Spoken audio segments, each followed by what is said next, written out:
Brad? Oh, I was just gonna say, since Silk's a magic user too, he's been taking the time and watching what Leto's doing and is trying to learn as much about all this astral travel and stuff as he can, so he can assist if something happens, or or if Leto gets out of action and we're stuck in the middle of the plane and we can't go anywhere or something like that. I hear you. So what you'll have to do is next time you get a non-proficient, you get proficient in astral travel. Oh. Okay, sorry, Kat. I have to go for a bit. If you you have to take the time through the level to develop that, so that's up to you. See how many more levels until I do that. Oh well, I did just go up a level. I should check it actually. So I don't know if anyone wants to present their screen, but it's live.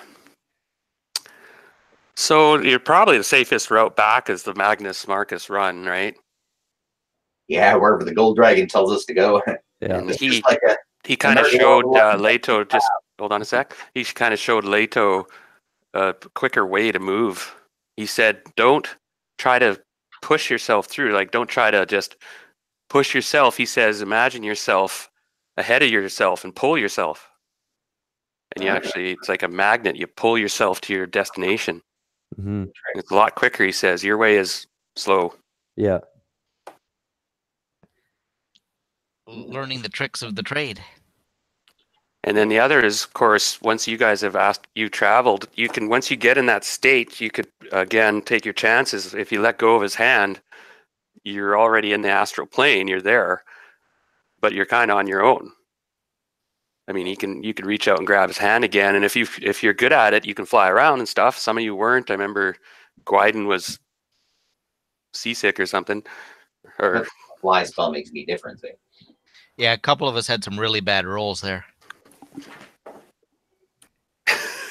Cat jumped me again. I just went gone. I rolled my non-weapon proficiency just to see how it works, Darren, for astral traveling. So I rolled 6 under my 18 for. Oh, that's a good way to do it. Yeah, and then, so if it was fairly, at this point, you've done it once and you did it successfully, so it's not as hard. So it's like a +5 roll this time to get like without any issues, like to assume astral phase and holding hands. Yeah. And so for now, you guys are holding hands and you guys zip up and join the traffic heading out of Sigil. Mm-hmm. Saying goodbye for now. Leaving the letter or whatever. I'm just going to put the cat out a minute.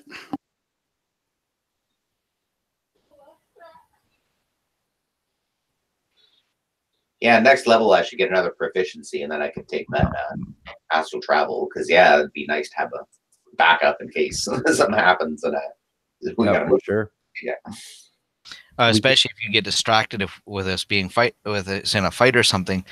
That way we've got somebody else who can move us around too. Yeah, no, it's good to have backup, as well as Brad. Once you get up even another level or whatever, we can really start to work on what we can both do at the tower, like with our magic and everything, like specializing in different things. I know Sprite was doing a lot of like alchemy and enchanting and stuff like that. And, yeah, soon we should be able to create some of our own magic items in that too, and our charge magic items that we have. That would be super handy because, like I noticed there, you guys were talking about recharging magic items like $1,000 a pop. Yeah, we do it ourselves, and yeah.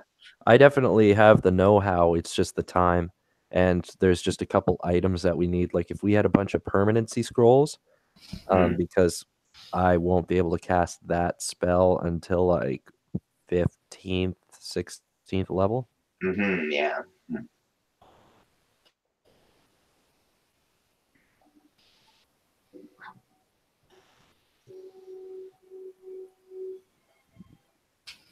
Oh, I was going to say too, yeah, anybody who has missile weapons, remember, we can create at least +1, like arrowheads and stuff like that, because, if you use regular arrowheads and these guys are just going to bounce off. Yeah.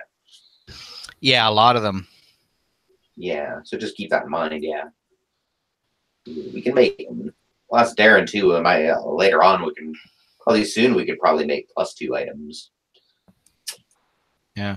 I'm looking into taking training for my fists and my body to be able to affect +1 magic item only monsters. Oh yeah, that's right. Cool. That'll be good. So then I won't have to flip to a weapon. I can just keep fighting them with my hands, which this level went up a lot. Instead of extra points, this level, it added an extra dice to my damage and went back without the pluses. Oh, okay. So what's your damage now? My base damage is 2d6 instead of 1d6 plus 3. Oh, that's awesome. And then the abilities that multiply them dice or modify them dice modifies that 2d6.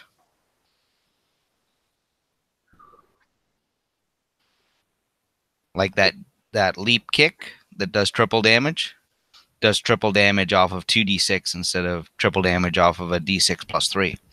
Oh, that's awesome. Yeah. So that's like a 6d6 kick. Yeah, the higher monks get, the less they need actual weapons. Yeah. They are a weapon. No walking weapon. Yeah. What do you mean? I'm not carrying any weapons. I am the weapon. Okay, well, we're going to get this rolling. We got enough to go. And Boudica is with you guys. She's back and alive. Hooray.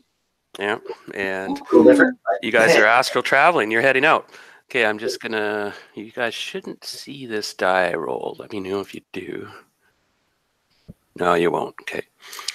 All right, so you guys hit the Magnus Marcus run, and the stars are going by, and yeah, you start seeing different, you're starting to realize that those colored spheres and different colored lights and distances and different portals to the inner planes.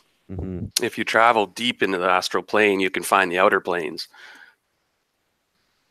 So for now, you're heading home though, and you see Earth as you think it was, and everything looks familiar. Hopefully it's still there. Yeah, exactly. Yeah, it's overrun with demons. Sorry, the time went the other way. It's been 300 years. It's Maggie. Yeah, that sphere now covers the whole planet. Done. It's been what, You should walk and you see this big gray ball. What happened? It's like the size of the sun. We're gonna watch out for this psychic wind in the distance. Now that is a consistent chunk of psychic wind. That for some reason it's called, I'm going to give it a name. We'll have to call it something. Windpipe, something. And polar vortex. For some reason that part, like there's psychic winds that zip around the astral plane all over. But this one is consistent and it's just there for some reason. It's rumored that there's like something inside there that's, hidden. You'd have to brave the psychic wind to go into it and be able to control yourself in the psychic wind. Some very powerful psionic creature or psychic? Perhaps, yeah. Yeah, anything hanging around. Yeah, our portal, our spaceship, man. There's spaceships out here. Shit. So, yeah, and all goes well. Now you've come around the Magnus Marcus run, and you're coming back into the Lido, via Lido. The straight line that seemed to work good until the dragon happened upon you. And back toward Earth we go, and just having a little roll. Okay. Oh, I forgot. Oh, okay. Too late now. Okay, we're past now. Roll for this check. Everybody has to roll now an intelligence check and then a dexterity check, please. And if you could write those down, or actually roll them, I can see. Okay, first one is going to be your intelligence and then dexterity. So you want me to roll other than the astral traveling one, Darren?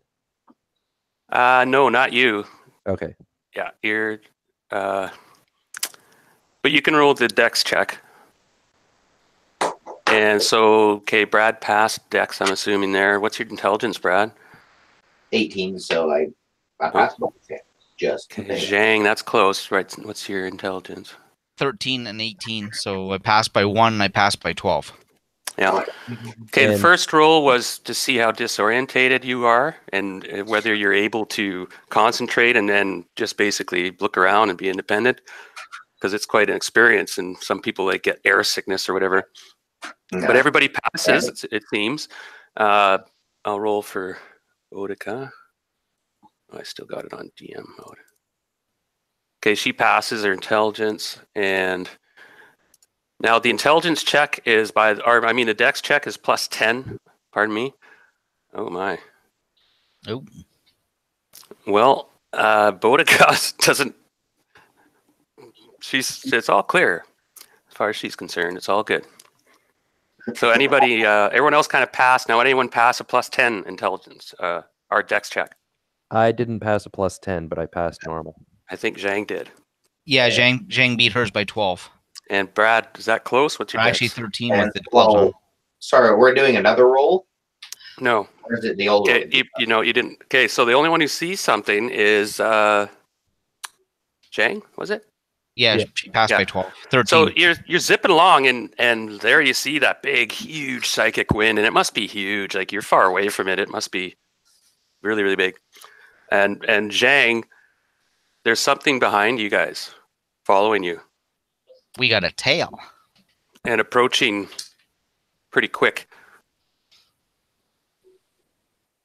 Now, the psychic wind happens to be pretty close as well, closer than Earth, definitely. And but there's something coming up behind you guys, and you're, yeah. I'll definitely let Lido know that we've got a tail that's following us here.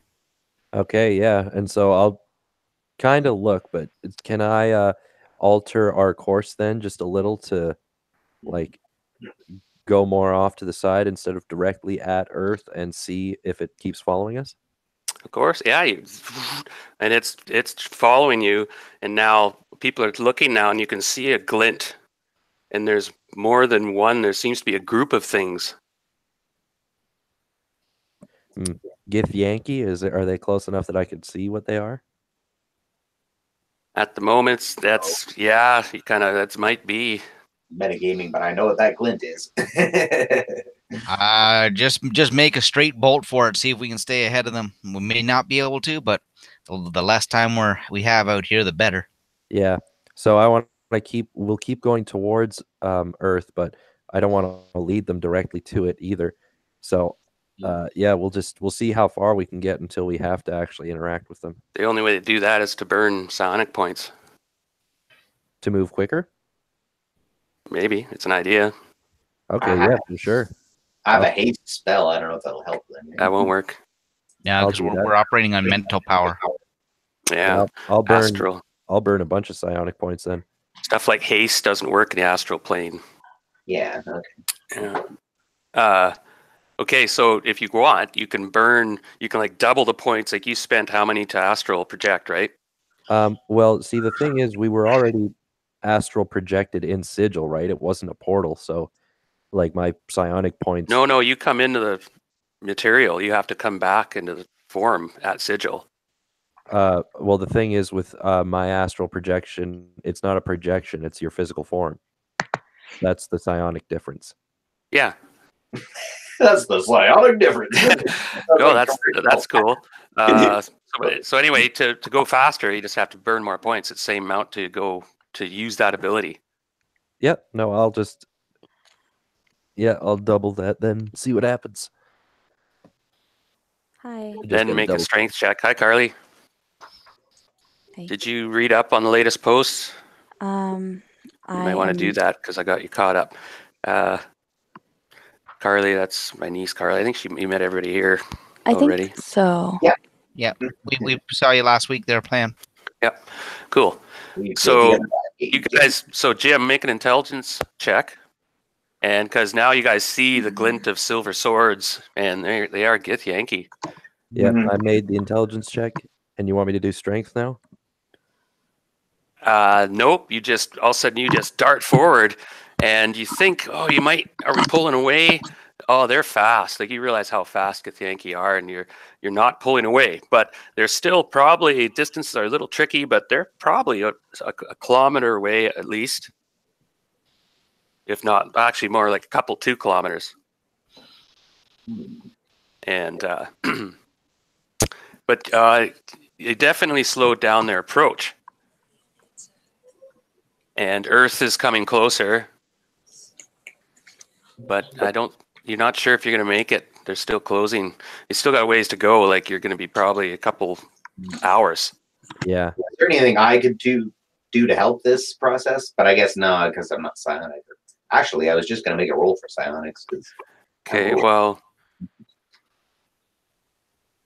I don't know. Do you guys have any spells or ideas? I mean, it's your Well, yeah, it's a matter of which spells work and which don't. That's the tricky part. just certain kinds. Yeah, there's Well, Jim did whole genres that are off the board. Like it depends if it's an abjuration or No, most spells work Or- in the astral plane. It's just like all spell categories work. There's just certain spells in each category that are weird. Like anything that uses wind or clouds of things, there's nowhere for it to go. Right. Here. Cloud and it doesn't work. Yeah. yeah. You gotta leave So it in their path. so you guys are going quicker, but like I said, tick-tocking away. After about 15 minutes, you realize they're getting closer. Yeah. But definitely slower. Like it might be close. You're burning like you're going about double speed, Yeah. but you're sweating and stuff too. It's taking, you're Taking a straining. toll out of you. Oh, for sure. Now I have to make a roll here. Do you know of anything, Jim, that we could do to help? Can we? So you ask Lato. Yeah, unless Yeah. if you can all put your brain power into helping us propel, that could be the only thing I think of. But Yeah, that's the question: is can we do that? Yeah, Hey, because just right give now it- we're operating on yours, right? Yeah. On your power. we could give it a shot. And I'm still just exerting all my mental force. Not bad. We got a lot of smarties in here too, and I got Yeah. 18 intelligence. So if there's some way that we can boost that somehow, yeah, we might as well try. Okay, there's a massive surge. Huge and moving so fast. It's mind-boggling. And it projects Wind. from that psychic wind, Mhm. from the polar Maybe- vortex. I just rolled a 0-1 on Shit. there's a percent chance the psychic wind, this one will flare. Mhm. And it was Yeah. low. It was pretty low chance, but it One- pulses and sends out flares all over. And it's a storm. It's a psychic storm that hits this area. It's like a solar flare. Pops right out. So Jim, what do? You realize you have moments like unless you can outrace it, I don't know, but it's moving so fast, you just see it coming. And the Git Yankee you see have turned and are booking off, and they're moving really quick. They're just I guess we're not close to the portal back to Earth, right? not close enough. Well, you look around desperately. Yeah. Are there any color pools nearby? Roll. Actually, I'll roll. Sorry. Yeah, Darren. I'll Pardon be me. back in just a minute. No problem. And I have to hit the DM screen on this one.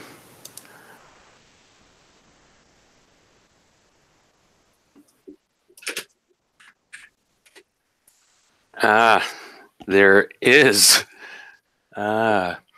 And just as luck would have it, I know Jim isn't here, but I'll just describe it anyway. You guys were off course by quite a bit because he altered for a while. Yeah. And went at an angle. And then it's almost lucky it did that because you blow by the other side of a portal that you can't see from the other side. Okay. Yeah, invisible. yeah. I see what you mean. And you see it. And you might be able to go in there before this storm hits. What's But the color? you're not. That's a good question, Jim, actually. There's a D20 roll. I could tell you what it is.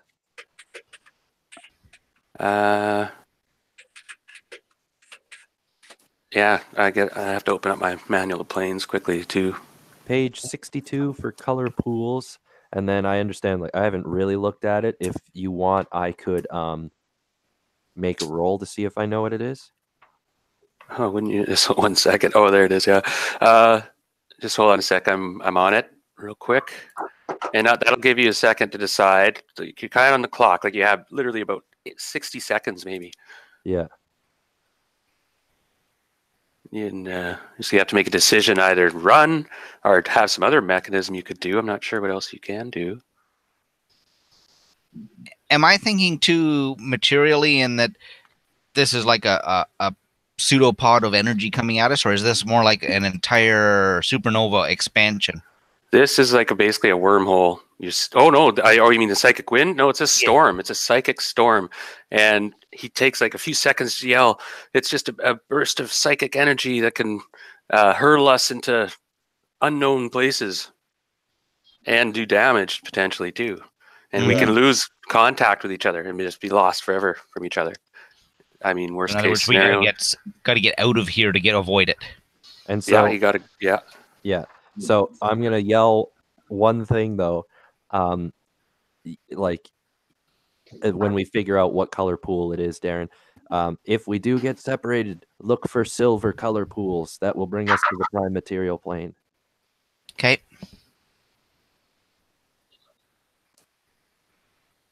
The color is now. I don't want to tell you because then you'll. Actually, would you know? Actually, you studied this, correct? Oh yeah, quite a bit. Boy, you're lucky, Jim. Or Lato. Is it where Bast is? Yeah, I think so. It's 4. Gladsheim then? Yeah. So, Well- but before we get ahead of yourselves, so right away you see this grin come over Lato. And he's like, hold on. We can go to the realm of Bast. We must hurry. Escape the wind. Push it, Lido. Push it. Yeah. Yes. Now this is a pretty important intelligence roll. It's just going to come down to your, psychic ability, and then just keep it simple. Oh, almost a 1. Okay. Yeah, that's not when you want to crit fail, man. That would have been psychic win time, and then I'd have to make a bunch of rolls and we'd see.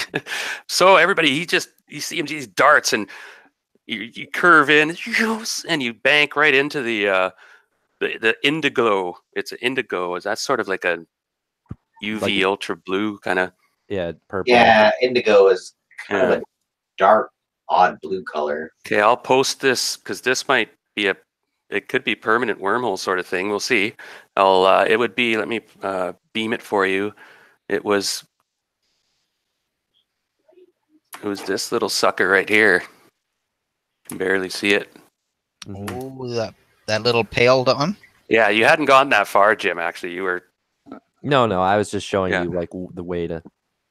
And so that is a secret portal that was sort of meant to be, Leto, you realize. And perhaps the goddess was reaching out.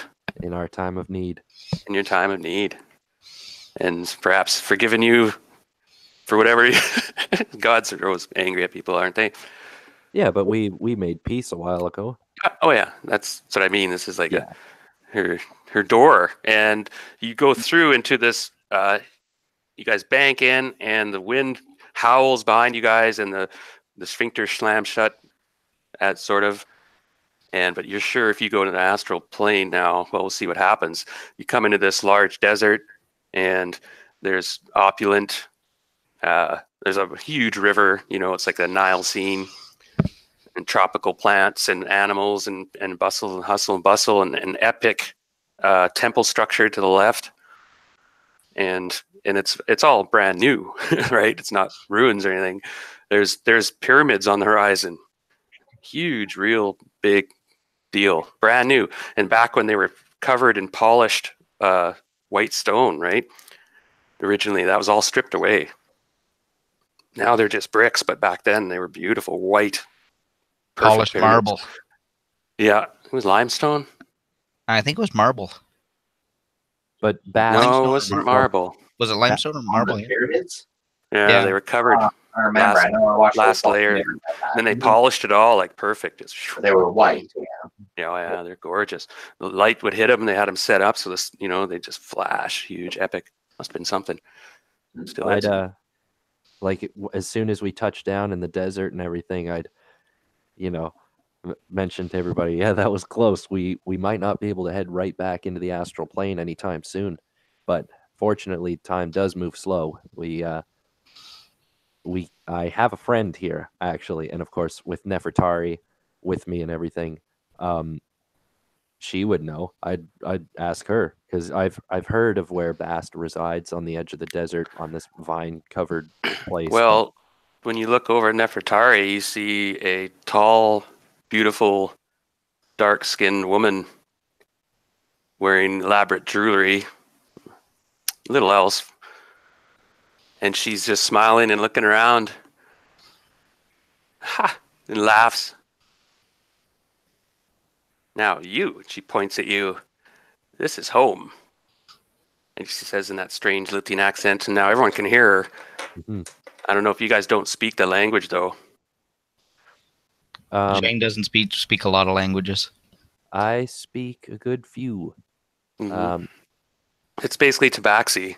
Yeah, I speak Tabaxi. Kind of with an accent. And she laughs again. So, shall we go see Her Majesty? I think we must. This portal that opened up in the astral plane, I don't think it was an accident. She laughs again. No, of course not. But this is no place for mortals. We must hurry. Mm-hmm. And she prances off, leading you guys down the side of the river, and then you guys pass like a camel train with, kind of Arabic, or not Arabic, more Egyptian, I should say. Arabic look, Yeah. Definitely. And they go by, and they're going to this temple complex, and she takes you to this beautiful arch, and it all looks like they all have hieroglyphics, and there's all sorts of statues and beautiful things and beautiful servants, and you notice a lot of animals now in the interior, and you go by different sections of the temple that are kind of committed to different genres, and you realize that this is like a multi kind of temple complex. Yeah, because there's also Norse gods here and everything too. There's cats down at the far end near this one section, and you head down to there, and you're introduced. She leads the way past like this crocodile sort of section, and then there's this other one where it's what are the abacus, or what are those birds called again? Albatross? Albatross? No, it's ibicus, or there's little. Yeah, that's it. They're stupid little birds that let shit everywhere. But anyway, there's no bird crap here apparently.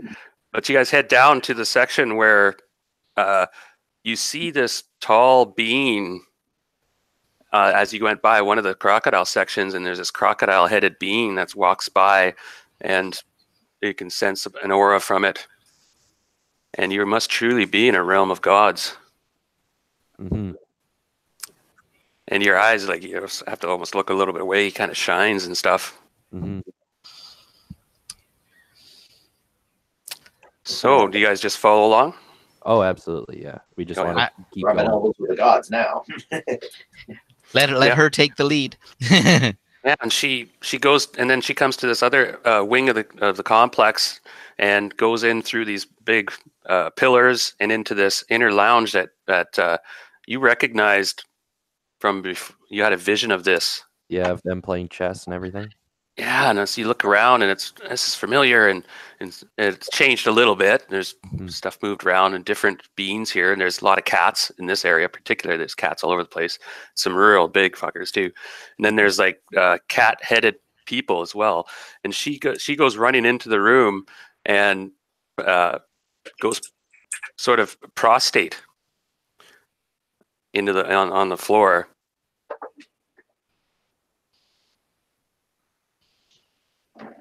And then you see the presence of the goddess herself come walking from behind some pillars on the other side of the room. And of course, we'd all bow very low and everything. Zhang knows enough about ceremony to follow the lead. Yeah. I'd kick stealth in case. What? I'm busy looking around. Give you a Rise, mortals, and welcome. And you realize that she's not really here. This is kind of like a shimmering image of her. Yeah, an avatar or something. Yeah. I cannot be here at the moment, so you may stay here shortly. But then I give you my blessing while you are here. You have been treated well, Nefertari? Yeah, she kind of, yeah. I don't really like it. I miss being home. By memory web. You serve me by doing this, my pet. And you guys come in and she kind of blesses you guys, and to move things along, you're all kind of a bit gobsmacked, and it's pretty intense. You're basically a +1. It's like you have a bless spell on you Yeah. for like 24 hours. Awesome. Yeah, I would. Of course, we'd thank her graciously, and I'd also tell her that anywhere that we can find followers of Set in the prime material plane, we will wipe them out in her name. Ah, she purrs a bit. I like to hear that. There. Putting her, and you see there's this kind of major domo sort of dude, right? This kind of fat Egyptian priest looking guy. And he's attended by all these, everyone else is beautiful. But anyway, he comes around the corner and he's got a scroll he gives to you. And he goes, "This is a resurrection scroll. Resurrection scroll. One Thank you. use." We will use it well. Thank you. Of course. And then you guys have these strange concoctions of food, and you're served, different drinks and stuff, and basically entertained for an hour or so. You take an ambrosia of this place, and that's what gives you this blessing, and you feel yourself, all your wounds are healed. You feel peace of mind, and very friendly to each other and everything. Like it's it's a serendipity and focused. And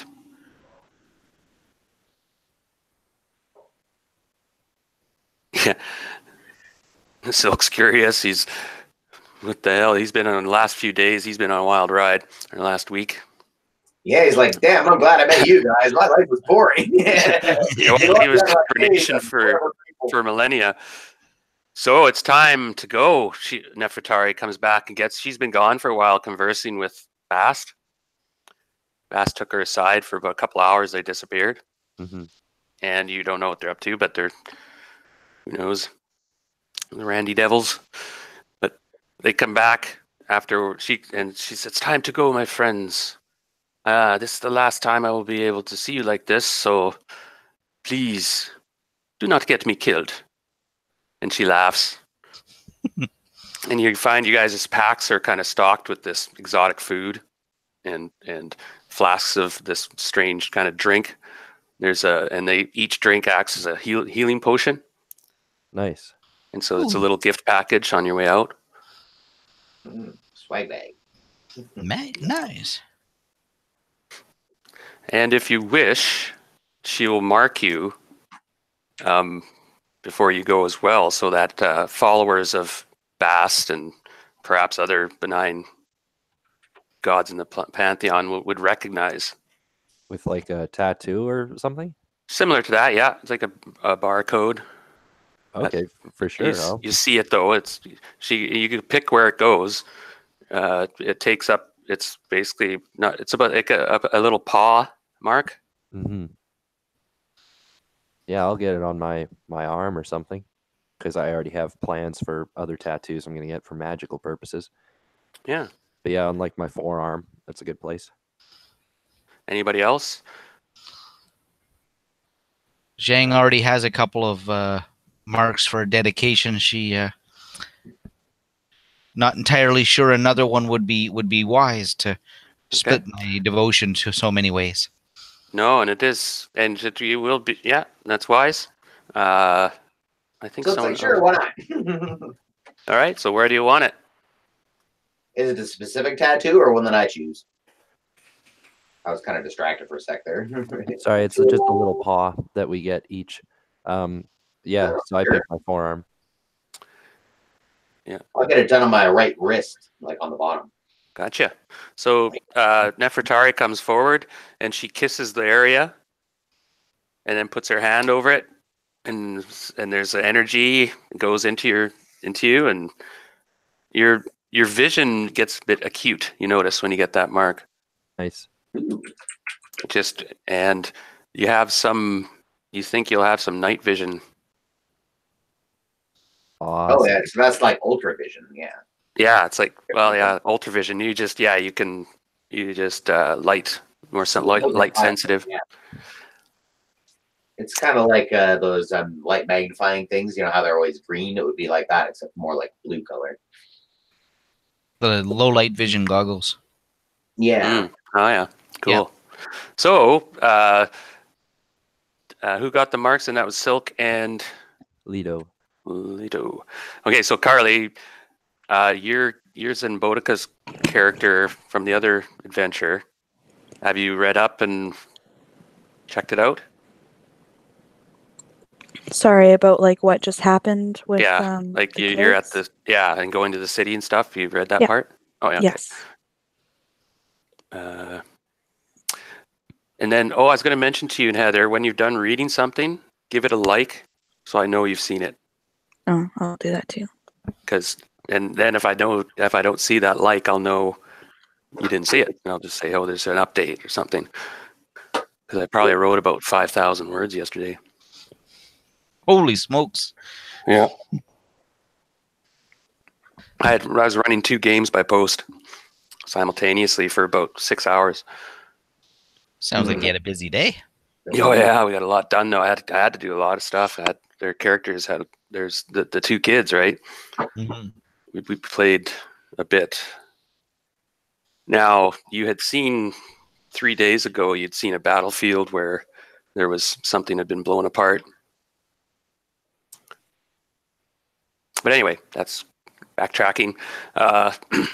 Nefertari, she, takes your hand and someone else's hand, and then she smiles and waves and leads you guys back out in that strange avenue that goes by all these different sections of temples. And then you see in the back, there's these huge marble columns that go off into the distance. They're probably going to other personal temple complexes or something. It's vast, this area. And the hustle and bustle, she does stop by a small market just near the exit. You guys noticed when you came in, you kind of saw it, and it's an exotic market, right? Like Middle Eastern, Egyptian market. There's all sorts of spices and weird animals, and No spells or anything? well, you could I don't know. Oh, I'll take a look. We got time. You got money? Yeah, that sounds And, good. I got quite a bit of money. I'm going to try to find the things I'm always trying to find. Gotcha. 2, 3, So, 4. Jim, you can again make a 10% roll Okay, I got 10 on that- spells. on I'm that looking for. list. So I'll roll 10 100-sided. Yeah, see if they have those particulars. You find a spot. There's also an area that has a few weapons and things, and armor, suits of armor and such. And Yeah, not a single one again. really, I rolled a 0-1. I just rolled a 0-1. I couldn't believe it. I wish I was rolling for psionics. Yeah. So anyway, I'll take a look at the weapons they got, though. Any other good stabs, I'll take a look at for sure. not particularly. They're pretty exotic weapons. There are a couple stabs there. They have like a couple +1 stabs. Make a percent. Or no, I'll roll. Hold on. Give me a second. Dice has been wonky for me. You might just get this. Oh, okay. No, I was going to roll to see if they had something, particular. Yeah, because I'm also mainly looking for scrolls and everything, right? But yeah, I don't got anything. Okay, so missed on that. That's too bad. Anybody else has an eye for something? You got some money? Scott Gwyden broke a sword. Oh shit! Oh, that's right. Yeah. Let's see. Okay, I'll roll for him. I mean, he can inquire. Just inquire and see if we get him another base weapon, a magic weapon. I'm trying to find some good arrows, some interesting. Okay, they have a weapon. In fact, they do have a sword. I rolled a 2. Wow. Where is it? Was it made though? Because the further it's taken from its plane, the weaker it gets. So we don't want to buy something that's going to go down to just a normal sword when we get back. Oh, yeah. Yes. Now, We'll have to inquire about that. Now, yeah, that might be while you're actually in. Yeah. Is that actually in the other plane, though, or is it on the way? Okay. It's okay, so Because if I know you, that's astral traveling. The further you get away, the less power it has. But then once you're in another realm, the item would act normally. I'd have to look that up. I'm pretty sure it's the opposite actually. So Okay. you go into the astral plane, it loses 1 point, and then you get into another plane. You're technically like 2 planes away from your own, so then it's 2 points weaker. There are certain weapons though that maybe we could find here that they are made to last throughout the astral. You know, like they are powerful enough that they're Get plus Yankee 2. sword or something. Yeah, they're like +2 everywhere or something. That'd be a special sword. Well, I rolled. There's a chance. I suppose. Now I rolled. It's a lot. Yeah, I basically gave it a 10% chance, and I rolled a 2 with the 20.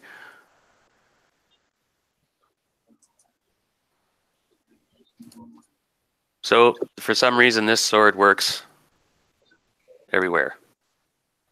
It was made in the forges of the heavens.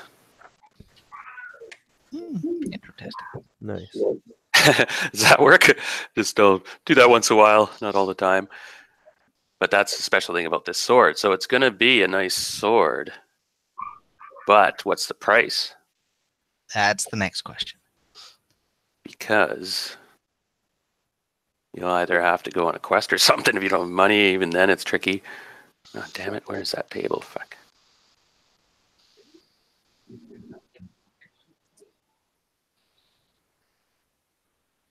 Excusez-moi. Well, let's have a quick roll here first of all to see if it is more than something he could afford anyway. So we're going to be heading out after this, going back out that wormhole, popping out hopefully by Earth. Mhm. They have any nice daggers? This sword, just a minute, it's special and it's actually quite fitting.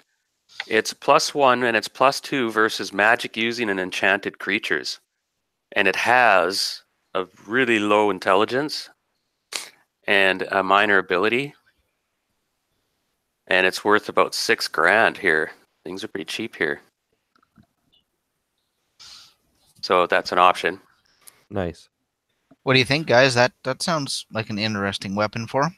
Oh, for sure. Especially, yeah, if it works throughout the astral and everything, that's amazing. For only $6,000, yeah. 6,000 gold pieces, sure. All right.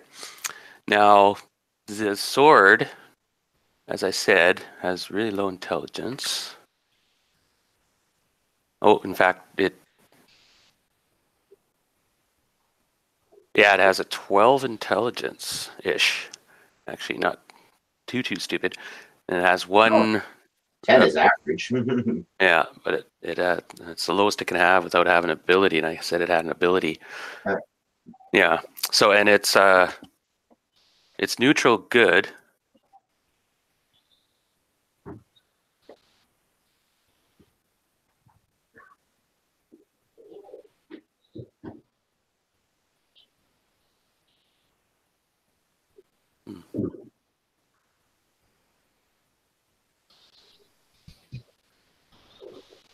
Okay, so it doesn't have any special abilities. It doesn't have any intelligence.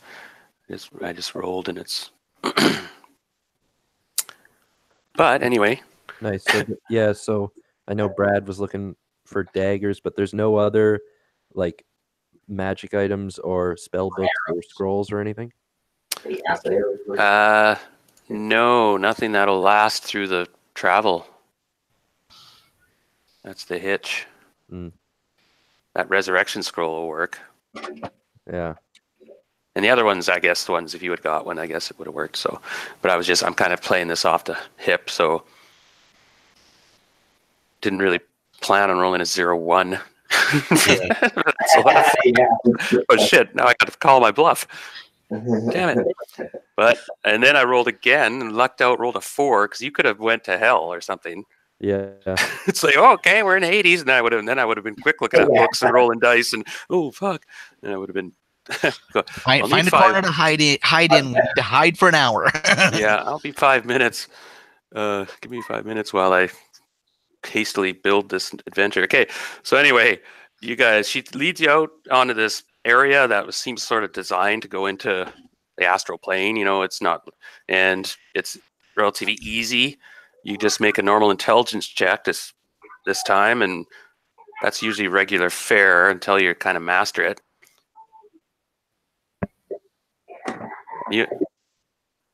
So Jim, you're gonna hit it, and it's all good.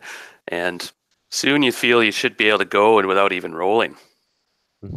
If you as soon as you succeed 3 or 4 times, you're good. You figured it out. Anyway, more complex things though, of course, will be tricky.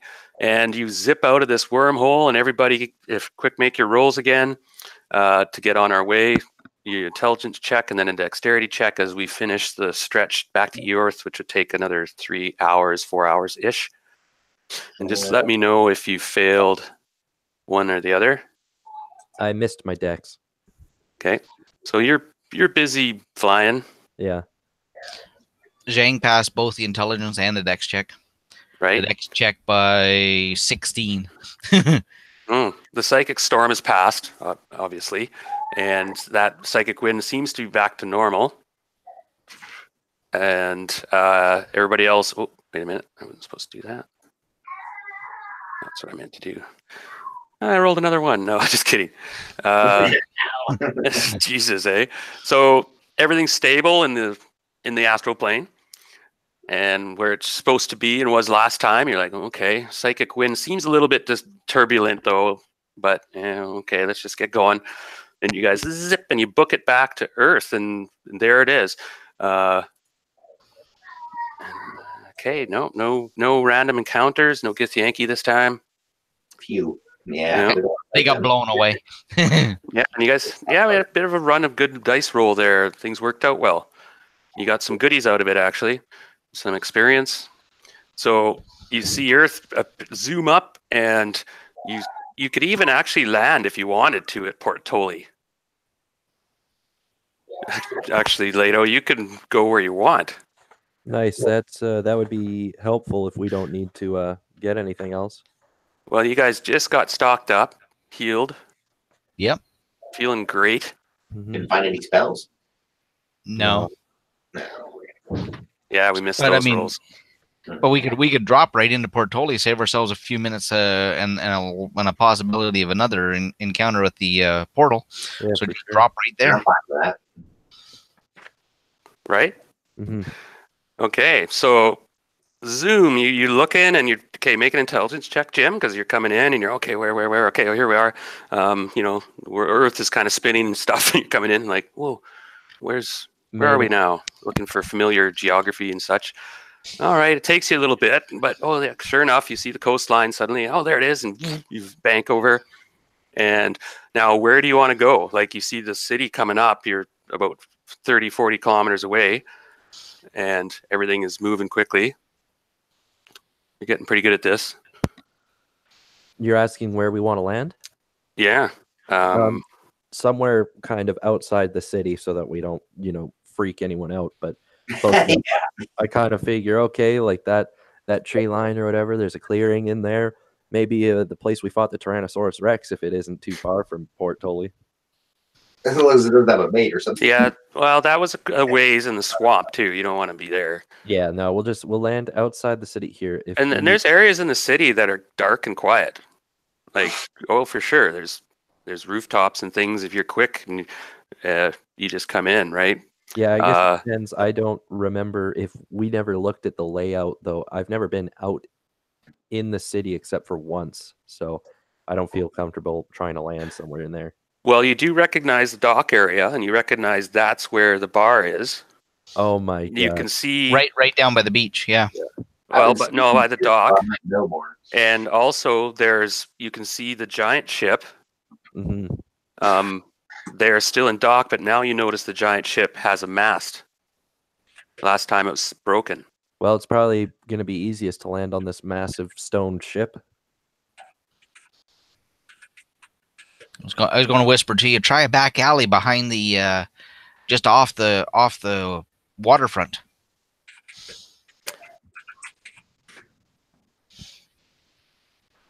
Well, we could let the dice decide. Okay. So well, your choices are somewhere quiet, nook and cranny somewhere, Mm-hmm. or you could land on the roof area around the bar. Silk might know a place because remember I said that he's been sneaking to Port Toli and he's been gambling. Yeah, I read that. Yeah, for sure. That's what I mean. There's places. So you just decide, roll the dice or whatever. Yeah. I mean, I want to go see the Giants, but I know that that'll take a lot of time, so we may as well just land in an alley or something. Oh, wait, no, shit. The Giants are the best. Okay, yeah, sorry, the Giants. That makes the most sense. We'll ask them about Stell and everything. So that's where we're going to land. Right. Zip, and in we go. Yeah, and it's quite interesting. Now I do have a map, but it's not it's a huge ship. Yeah. And I'll bring you to, first of all, I'll bring you to the city map.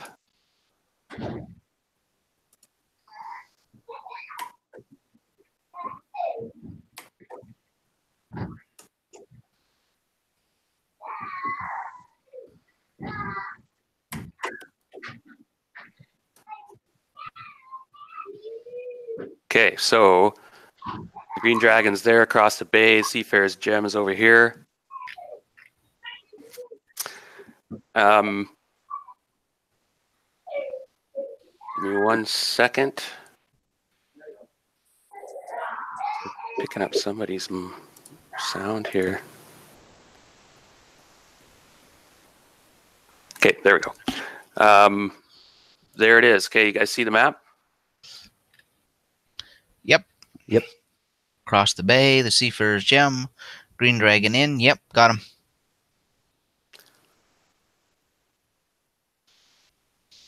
Okay, the ship is huge, and you recognize it, Lato. You haven't been there for a long time, and you're just like, oh, it looks wonderful. And everyone, this ship is probably 300 feet long, and probably 80 feet wide or so. It's like a regular ship, but almost twice as big. And it appears to be made out of sort of different colors and of rock. Mostly it's all granite though, but some of it's been changed, different colors for different purposes.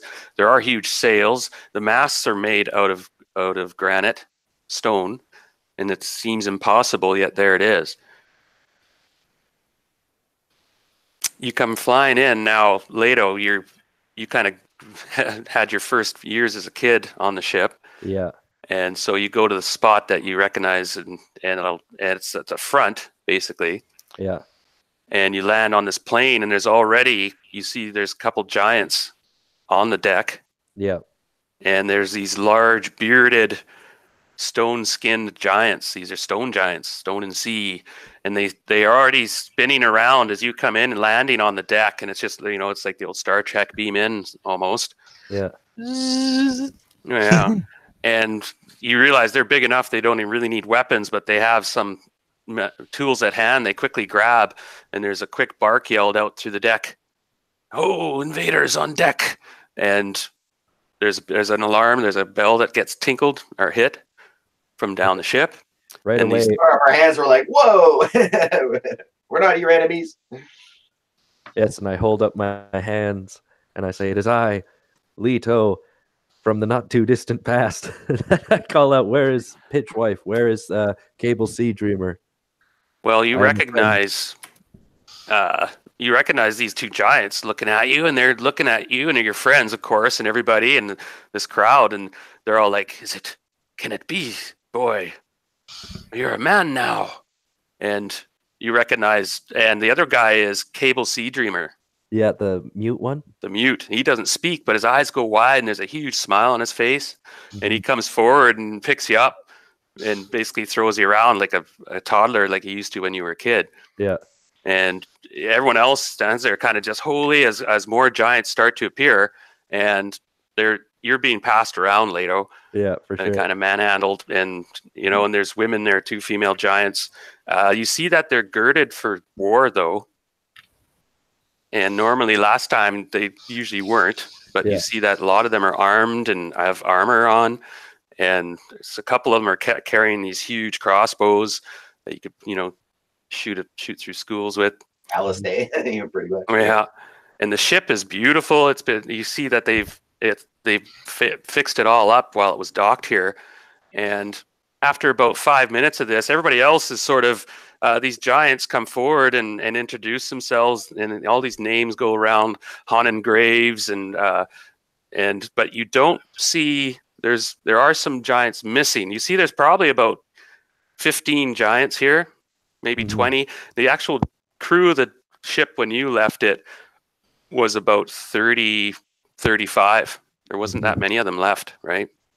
Of the original crew. They'd been slowly dying off because they couldn't find their homeland. But, and there was this sad incident. Remember, they finally had children. They had the triplets. Yeah. And then the triplets were turned to the dark side. Oh.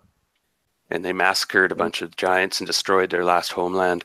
But that's another story. For now, they're very happy to see you, but you notice there's tension, and there are giants not here. There's probably about 10 or 12 not here. Indeed. And you're like, so where's Goldmane and Pitchwife?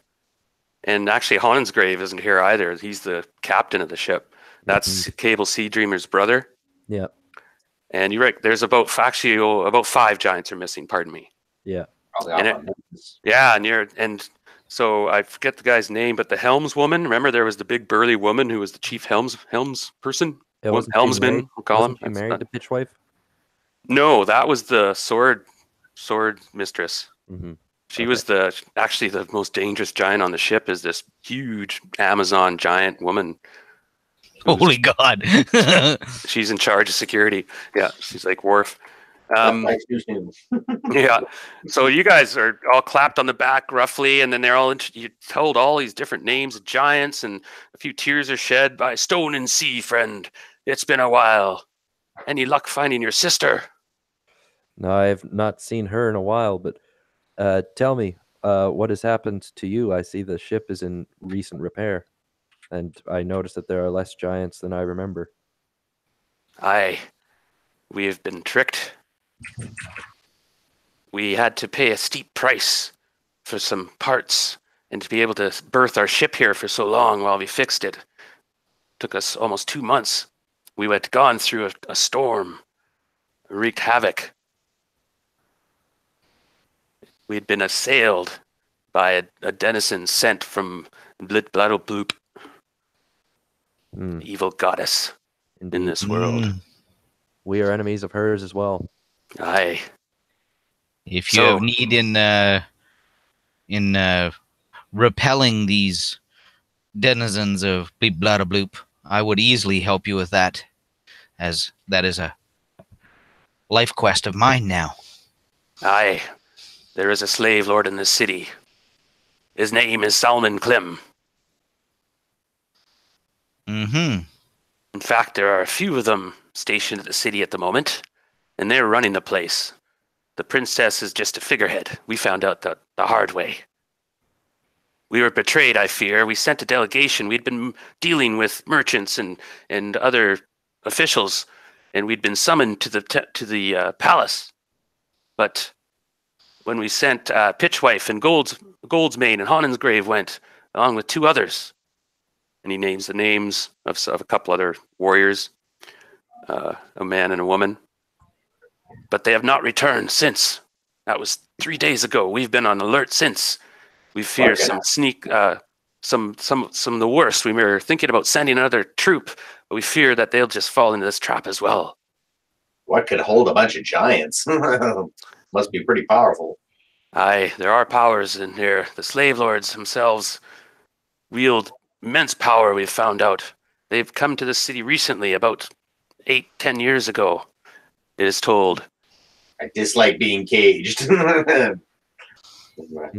Well, there are a couple things too that are that have come to our attention that we need to help out with, and I'll also mention to them, especially if Cable Sea Dreamer's around, that I have an idea that we may perhaps know the location of the one tree. Ah, and everything goes deathly quiet. Ah, the quest Garrett Jax gave to us. Of course. Pray tell, what do you know? And they're all bent to ear because you guys have now gone to this. You've gone down below now, and they've set up guards on the top, and they've taken you to the feast hall. It's this beautiful kitchen on the first deck or below, and it's just this wonderful kitchen with real homey and and great food. You know, this boisterous cook. The place is again a bit somber, the more than you recall, Yes. but the situation. I'll pull out my pipe, start puffing away, and I'll mention to the rest of the gang. I'll say, "Listen, everyone. I know some of you may be weary at first, but these giant folk brought me to this world, and they're some of my truest friends. We can tell them everything." And I'll start to tell them about how this ancient tree, which is holding back the forbidding, is dying. It was sailed by drow, and that we believe that we can get back at them through their back door that we kind of think is somewhere in the western mountain ranges of Eorth, and how this one city is being overrun by this bubble that's growing. And yeah, it's so far my closest guess to what the one tree actually is. So you guys spend about an hour just talking, and they tell you how they ended up in this unholy storm, the vortex. They were almost sucked down, and in that just when they thought they were about to escape, a foul beast from the depths came up and assailed the ship, causing great damage and almost succeeding in breaking it in half. We lost about 4 or 5 giants, died that day. And that's part of the ones that you see missing. It was like hardcore. And they limped back and found this city, which it's big enough and has the materials they needed to fix their boat. They basically needed a lot of raw granite. And then Pitchwife, you explain to these guys how Pitchwife has the ability to sing to stone. Yeah. And form it. A stone shaper. And heal it. Like he calls it healing it and stuff too when he fixes the ship. He sings to it in this deep growl, and he explains how, you can describe actually Pitchwife to them. Yeah. And his wife.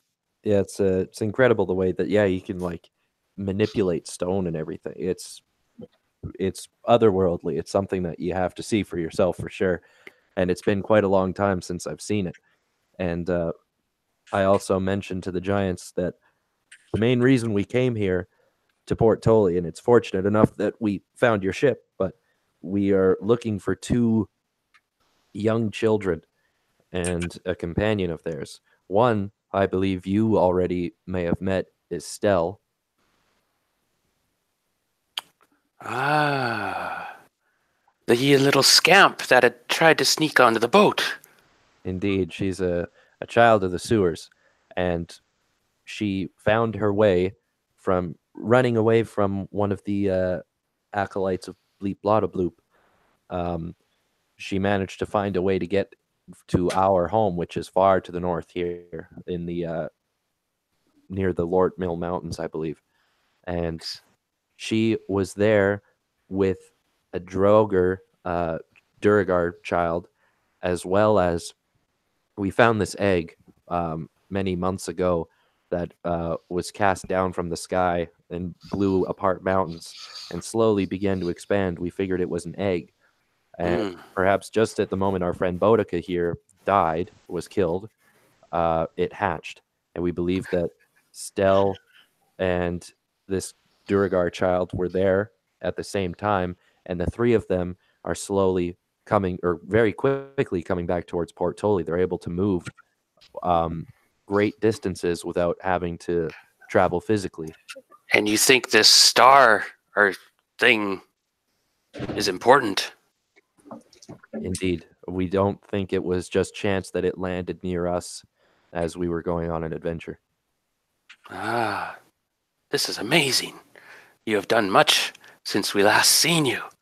And he still shakes his head how much you've grown and stuff. Humans, they grow so quickly. Just yesterday you were tiny. Yes, but I don't think I'll get much taller from here on out, except maybe sideways. No, pray tell, next time I see you, you'll be a giant like us. Yeah. So, yes, we need your help, perhaps. Right now, we are on high alert. We wish to leave, but they might have our friends being held, and we think we know where they are. We have heard about a proclamation given yesterday, a royal proclamation from the palace, saying about games being put on at a large arena nearby here. Huge arena. And there's apparently some exotic beings being displayed and being punished for being criminals and spies. We were thinking about launching a rescue mission, but directly assaulting this complex might be being beyond even us. Indeed, you might need a smaller party to infiltrate. Do you know anything of this Salem Kim or these other lords that have taken over? Do you know much of them, or? Aye, we know some things. Salman Klim is a priest of Blibdulploop.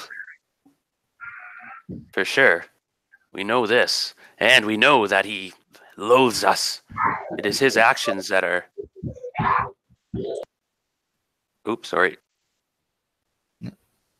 It is his actions that are behind the animosity we think toward us. And we fear that he will assault the ship, perhaps, or try some other devious thing to it. So we are on high alert, hence the weapons and tension. But he's thinking, the children, you say. And then you guys can hear faint now. Everybody make a +10 intelligence check. Now it's dark out now, okay? Like night's hit. And I got vision now. I'm good. I missed it. Ooh. Ooh, I made it. Yeah, rolled a 5. Nice. Okay.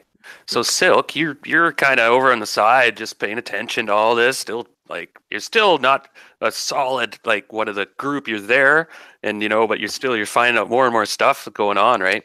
Yeah, I'm like, man, these guys have a lot of interesting, weird friends. Exactly. But then you hear a soft voice in your mind, or it's coming from somewhere outside, and it's kind of whispering on the wind. It's kind of like, look around, I'm like, what the?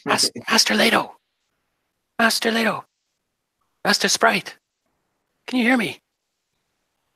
I can hear you, but I know Leto. I don't know who Sprite is. And it says it again. You hear. Oh, I mentioned Toledo. I nudged Leto. I'm like, can hear. There's some kind of thing going on. There's like a voice in my head, and it's saying your name and the name of somebody else. I think you mentioned it before. We must get above deck. She might not be able to hear us or get to us inside the stone ship, and so bingo up on deck. So you guys head up, and right away, then you guys can all hear the Shiana's voice. Masters, and you can look up now, and it's night, and the moon's out. Mm-hmm. Yes, what is it? Wow, this vision's cool. I found them. Where would they be? They just got here. They appeared out of nowhere. I happened to be searching the city as I've been doing the last few days, and keeping an eye out, and I'm glancing at the giant ship, but I was just looking over at the bar. They're at the bar? They just got there, like 2 minutes ago. I do not have that long, but everything here is safe so far. Drew sends his regards, and the army has been traveling toward the rift and has set sail and will be there probably in 2 weeks. And hopefully in time, Daphne is almost dead. Indeed. She has not shown herself since. No one's seen her, and the tree itself is now, there's foulness coming out of it onto the ground itself and rots it. This is not a good omen. No, but you've done very well, Shiana. We will head to find the children right away.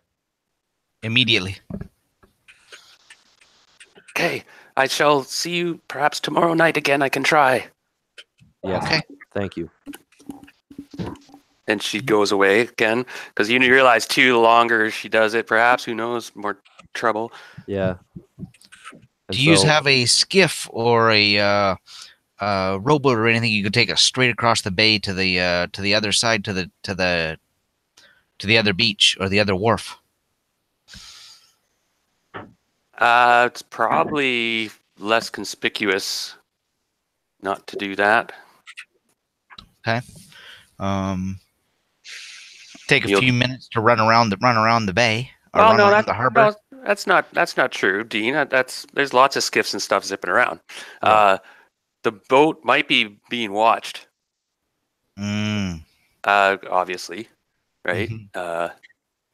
Stallman Klim is a smart guy. yeah. And he has a lot of power. He has some of the resources of the city at his disposal, right? So he has potentially a friggin' army. Hundreds of people who could just be working around watching it. And he himself is a powerful cleric with his own nastiness. And then there was, you asked about what they knew about these slave lords. They know of there's 3 at least they know are here right now. One is what's her name, Sister Malgery, and she's rumored to she's a nasty kind of assassin monk. And then there was also, let me have a quick look here. Would that be Master Marjorie? Yeah, but sister. Yeah, definitely. Yeah, she's a strong monk. I have a feeling this is going to be a greater calling today than I had anticipated. Things could get personal. She's mine. There's another individual, a nasty character named Theg Norton. Theg, the half-orc. Some assassin thug. They call him Theg. Sister Mulgery and Salmon Klim. We know the 3 of them, but there could be more. And they've taken 5 members of the crew, you said, all stone giants. Yes. And one our strongest. That's why we sent some sort of trickery. Must have been done. For we don't think they could have been taken by force without getting back here. Us giants are very strong. Stone and sea. I'm glad to see you guys. Yes, and we're glad to see you as well, but we must quickly get to this bar on the other side of the bay. I have an idea. Perhaps if we take a small skiff across, I can cast a spell, and I can follow along the bay with an invisible eye and see if we have anybody watching us. Good call. And we shouldn't go directly to the Green Dragon. We should maybe. Do you have that map somewhere, Darren? Oh yes.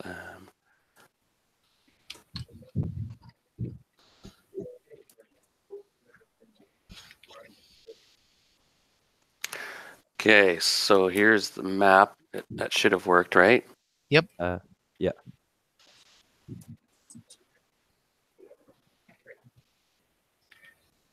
Yeah, so there we are.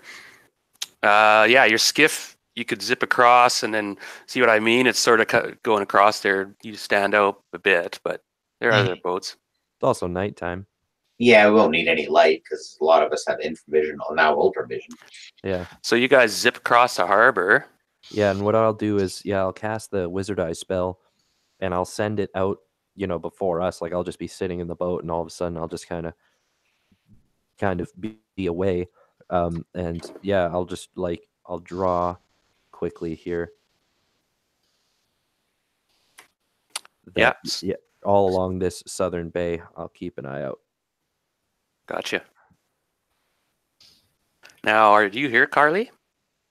I just see an odd plant thing. She may have went to get something. Gotcha. Is there any possibility with Wave I can check and see if Hi, sorry, I am here. Okay. It's zoning out really hard. Oh, it's a bug coming out of its shell. Yep. Oh There wow. you go, Darren.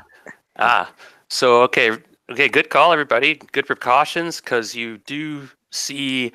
We'll see how much you see. Make a just an intelligence check, Jim, while you're looking through your eye and see if you. Oh yeah, roll the trigger. Nice. Okay, you see the guy that escaped last time and actually followed Stell in here into the attic. And he is keeping an eye on the green dragon from outside. He's like on the wharf. Mm-hmm.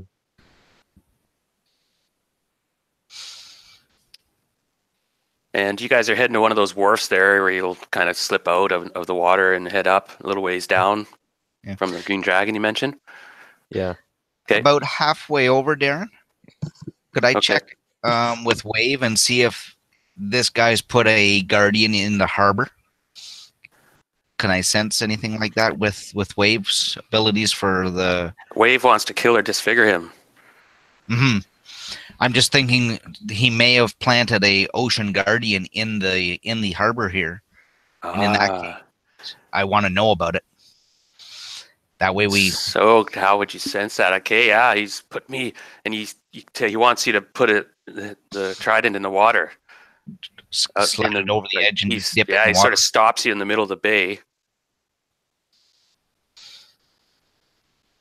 I ask Waves Intelligence speaks. I ask him, can you tell if there's a guardian anywhere nearby? I'll dip you in the water over the edge here.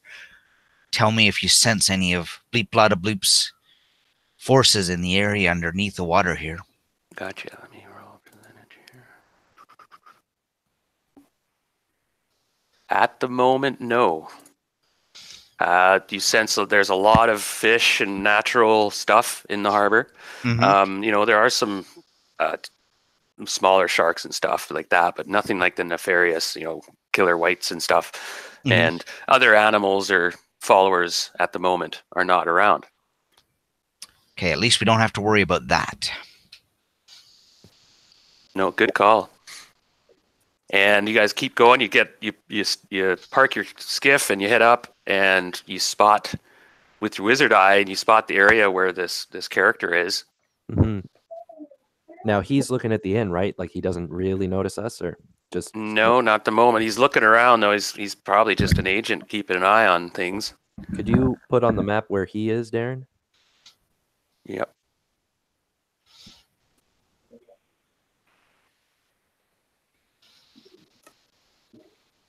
Okay.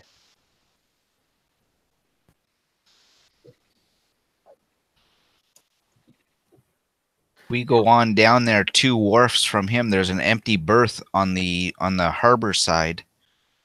Yeah. You guys hop out there. Are you talking like here, Dean?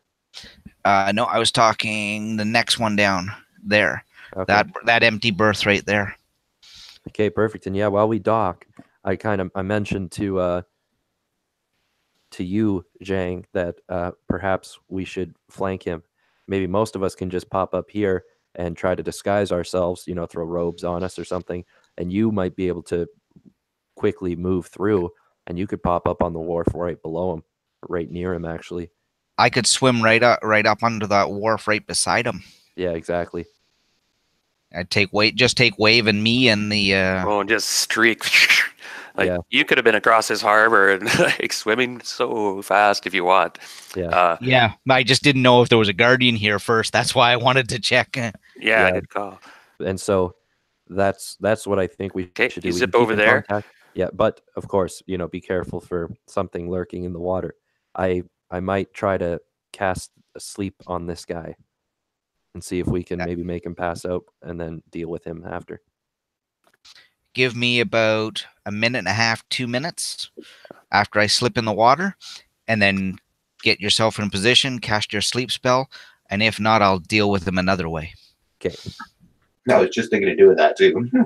All right, so the action, everyone else is kind of just taking up positions quickly.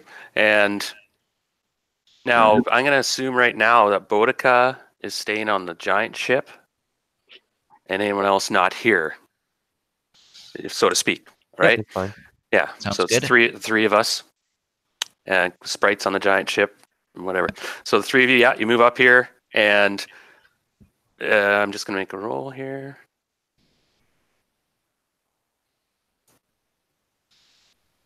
I'm doing some secret rolls. Of course. And so, yeah, we really want to just disguise ourselves as best we can with the darkness, just, hoods up. And Yeah, and there's a few people around. It's nighttime. It's probably 10 or 11 at night. Yeah. And so it's dark, but there's lanterns lit. There's people going around lighting them up and stuff. And he's looking around. He's being careful. He's looking, though. He's being careful. And you're being nonchalant, trying not to stand out. But you got to get close enough to cast a spell. So make a dexterity check. Mhm. I actually, Darren, I can be like 140 feet away and do it. Oh, really? Yeah. Yeah. Oh, yeah. I guess then. So give it a try then. Yeah, so I rolled a 5, sorry for my dex check, just to make sure. So yeah, when I'm like, I'll even kind of hide near a building or something, give myself just a bit of cover. And yeah, he actually doesn't get a saving throw. Unless he's over. Yeah, if he's over 4 + 4 hit die. He is. Okay. Now I'm trying to think, because I thought there was something for even if you're above. Oops, wrong one. But anyway, I'll make a save roll then. I think I'm just going to double check the DM guide, because I think there was something about if they're more. Okay, he does make his save. Damn. And Zhang, you have your move silently. Mm-hmm. Could you make that roll for me? And you get a bit of a bonus. You have -10 on your roll, which is good. I'm gonna hide it. Try hiding in shadows. I passed it even without the -10. Right. And hide in shadows, Brad. Yeah, go ahead. And you see if you get close. I just didn't quite make it. He sees you, but he doesn't really know you, and he's kind of startled for a second, looking, and kind of because you're being a bit. He's looking a bit. So you just stood out a little bit. He's kind of looking at you for a minute. Doesn't really recognize you. That's when Sister Zhang moves up quietly and does what? I say, hey, mate, can you give me a light here? Nice. Make a charisma roll.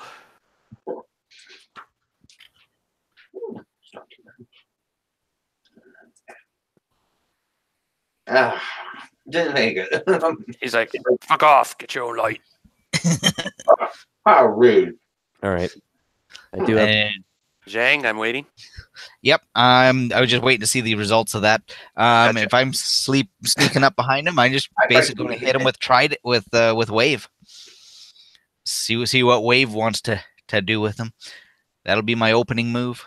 I make a stake and So you're gonna kill him on the wharf. Okay. Go ahead. You go skewer him in the back. And then try and flick him into the water. He's got to have a way to do this without making too much. Unless I mess this up badly. 18? That should be too bad. Oh, you didn't roll good on damage. No. And you don't get extra damage for backstabbing. No. No thief levels. No. So, he managed to twist in the last instance. No. Let's see, an 18. Oh, no, okay, forget it. If you roll a 20, you get that. You drain them. But anyway, so let's roll initiative. And there's people around. And they're all like, all of a sudden, Z yells out, I'm being attacked. Call the guards. Oh, shit. And he beat us on that one. And there's people pointing suddenly, and he's yelling, I got attacked. Call the guards. He's screaming. And Sorry, I have a, whenever we're doing saying what we're going to do. Well, he's casting a spell, it looks like. Yeah. Okay. This guy is. Yeah. So that's his action. Looks like he's casting a spell. Yeah. And He was a declare your actions. Go ahead. I'm gonna get.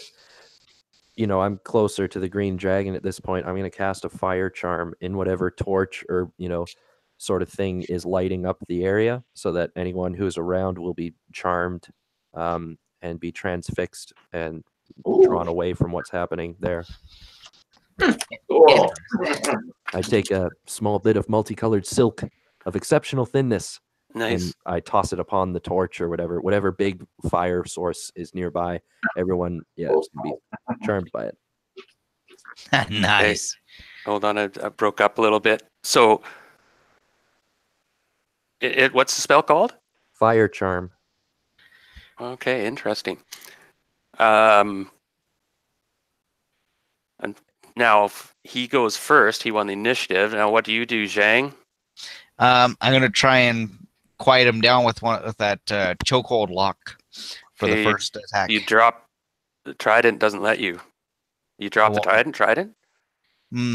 Yeah, I won't. Okay, you got 5 seconds. I'll just do a basic attack then and try and knock him into the water. Okay. Off the wharf. Now let's see how the Jim's spell goes in a minute here. Just give me a second. I have to look something up quickly. Where's my player's handbook?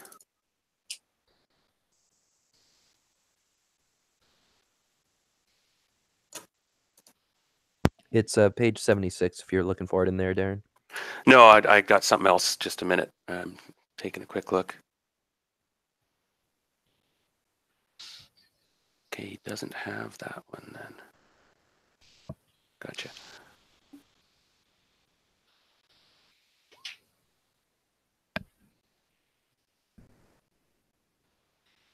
Okay, no, he's cast a spell. Hey, Scott. You're at the giant ship at the moment with Sprite and Boudica. Cool. And these guys they zipped a little side mission to the Green Dragon into the kids just arrived out of nowhere. So, and back to the round. Anyone declare your actions? So, Brad, you were right in front of him, sort of as well. He's backing up. How many people are watching what's going on? Because I'm not standing out as an enemy yet. You're kind of stumbled back, and then all of a sudden you saw somebody attacked him from behind, and he yelled a bit, "Help! Help! Help!" And then the round was on. There's probably about 4 people around. There's a couple workers, dock workers, that were doing stuff, and there's some patrons or people just generally milling about. So, like, only 4 people, or like a lot of people are paying attention? 4 are directly pointing, and at least. So anyway, you got 5 seconds. Okay, I'm going to kind of blend with the crowd, but I'm going to move closer to where they're actually fighting. All right, so everyone's done. We rolled initiative. He won, so you have to make a saving throw, Zhang. Yep. Which one? Spells. Spell. Yeah, he does this. You will freeze. Is that mind affecting? No. Okay. And looks like he got me. I only rolled a 9. I needed a 12. Oh shit. So you're rigidly held in place. And you're just about to strike him, and then it's all of a sudden, suddenly you're just... Now, also, Silk, you have to make a roll as well. A saving throw? Yeah. Against? Spells. Oh, yeah. You can hit both of you. Not. Ready? Busted. 1 second. And he has this twisted symbol in his hand, and it's like this weird, gross, slimy kind of octopus. God damn it. By 1 point, I missed it. So both of you are just suddenly like, ah! I'm not an enemy yet, though. Yeah. So enemy. you guys are held, and Jim, you cast your spell. Yep. All right. So describe how that works again. So what happens is I throw this very thin silk upon, this big torch that's near the door or whatever, and I I shout at everyone to get their attention over. And so, yeah, for everyone who looks in this direction has to save versus magic, or be charmed into remaining motionless and gazing, transfixed at the flames. Oh, wow. While so charmed, creatures are subject to suggestion spells of 12 or fewer words. Saving against their influence at -3. Oh, yeah, Brad. No, you're correct, actually. You were mingling with the crowd. Mm-hmm. Oh, okay. Right. I had pictured doing something else. So in that case, then, yeah, he didn't realize you were, well, you just asked him for light and he told you to get lost. Yeah. Oh, no, I hear you. Okay, good call, Brad. And Yeah. so you cast that, Jim. I'm going to roll quickly. And then you can still act, Brad. Okay. I don't really know what to do. But yeah, well, you're mingling with the crowd. So that's Yeah. what you're doing this round. Okay. Yeah. Yeah, I'm just moving closer to where the actual fight is happening. So the guy made a saving throw himself, Jim. Okay. And the bystanders are all just like, oh, wow, look, a squirrel. And everybody around is looking at that light and they're all just like, whoa. And suddenly people are stopped yelling and pointing at this troop. Now you do see this Jang is rigidly held.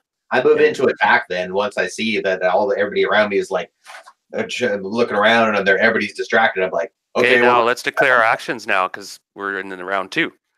So go ahead. So Brad, you're going to go and attack. Now you can make another hide in shadows to see if you can get to him unnoticed. Try to backstab him, yeah. Yeah. And now what do you want to do, Zhang?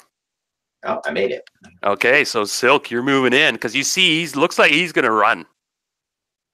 Okay, I'm going to try to take him down before he can. You know, he's got a little wound in his side. Well, not a little, 8 points. So he's got a wound, but he's going to, looks like he's going to book it.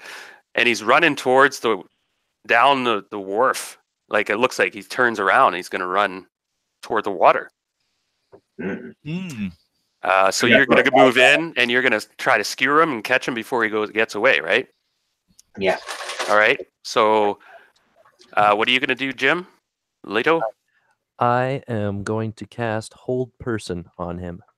Is he within range? Just double checking. He'll probably be, because you were probably about 100 feet away from him casting that sleep spell and stuff, right? Yeah, but then when we moved closer, when everything was happening, I was quite close at that point. Moving up? Make sure everyone could see the fire. So Sure. Take this dude alive. Oh, and range is 120 feet anyway. So okay. Yeah. So I'm just casting it on him. So he's -3 on his save. Oh. All right. And anyone left? I don't think Jane can do anything. No. Is there any way she can break that or anything? Or is it it's spell. It affect. I have to roll to see how long. It's like it's a number of rounds though. Okay. Take this guy alive and interrogate him. Okay, he fails his save. Now I even gave him a bonus because he was above water, and he's a priest of blip doodle ploop. Mm-hmm. But he's held on the wharf, and the fire is still. Everybody's kind of looking. It's like, oh, a fireworks show. They're still looking the other way, sort of mesmerized, and people it's more exciting. And he's down on the wharf a bit, but he's held now, and he stops to shuddering halt. I give him a punch anyway. This is, I don't know what's going on. All of a sudden he stops, and I'm like, oh, hey, good, whap. Just to subdue him. Now you guys have to act. Yes. The people will be mesmerized for quite a while, and of course, I'll go up to them and I'll do the old Jedi mind trick. It's like, go about your business. You've seen nothing here. Yes. And tie his ass up. I have rope use, so that might help. Yeah, we'll tie him up, and then we'll get Jang also. Like, we'll kind of take her nonchalantly and pick her up under one arm and maneuver her into some alley, I guess, until she unfreezes and everything. Yeah, it's a number. It's like just over. It's about 10 minutes, I think, or I have to look it up. It lasts a little while, or it's like 2 to 8 rounds or something. I can't. Yeah, Yeah. but we'll tie up several minutes. we'll tie So up the you guy, tied him up. Yeah. All right, and you took him where? What'd you do with him? You kind of have him stashed in the fire. How long does that fire charm last? It'll last at least 20 to 30 minutes. But like I told the people to go about their business, so now they're like dispersed. Oh yeah, yeah. It's still a busy place. There's more people showing up all the time and stuff, right? Mhm. And moving around, so it's going to be tricky. I hog tie this guy and drag his ass towards the nearest like spot where nobody can see me. Yeah, you drag him into an alley. Yeah. And for the moment, you're unnoticed, and you do see a patrol coming up the docks, like from the west. And some soldiers are coming to check out probably maybe just a routine patrol. So you guys, what are you going to do with this guy? Here, one thing I'm gonna do is I'm gonna put out the fire quick and then relight it so that the spell isn't active anymore. Like when these guys I want them to suddenly be charmed and freak out. Yeah, suddenly things go a bit more to normal, and people just kind of stumble away and wondering, wow, that was just weird. But odd things happen once in a while. Yeah. I don't know he was affected by a spell, so this guy's just laying there unconscious, like, I don't know what the hell happened to him. Those punches too hard. Yeah, here's what I'll interrogate him. Yeah. Well, let's get to a safe area though. Let's pick him up and we'll drag him inside the green dragon and head towards the back room and everything. My strength's not bad. I should be able to haul him. Okay. Same with Zhang as well. Pick her up. Yeah, the two of us even easier. I'm only 145. I'm not that heavy. Yeah. And we'll go in, and of course, we'll see Bertha or whatever her name is right off the bat, and we'll motion to her. It's like, yes, our friend has she took a nasty fall. We're gonna have to take her into the back room and help heal her up. We caught this guy nosing around out there, took care of him for you and everything. She's like, oh, Leto. Well, good to see you again. Quickly, yes, into the back. And she takes you into this office back here. You cannot keep him here. You must get rid of him. Oh, we will, for sure. We just need some time before, and now that we're back there with her, so while our friend is unfreezing, we just need a bit of and you time. snap out of it, Zhang, and so does he. Yeah, And he's glaring at you guys with like death looks. He's like, gag his mouth and everything. Make sure he can't speak for now. Okay. And quickly, I'll say to Bertha, we were expecting to run into some friends of ours. They would look like children in your eyes. Have you seen them? Children, you say? Like Stell. I'll mention that name to her. Oh. No, I haven't seen them yet. That was probably like 15 minutes ago. Yeah. Or no, probably about half an hour ago or so. Now, that being said, I noticed that Boudica isn't here, or I should say Heather. So, Carly, let me think for a minute. Yeah. Okay, so you guys can see this map, right? Yep. Okay. Yep, the tavern. Give me 1 second. I'll get you guys here a minute.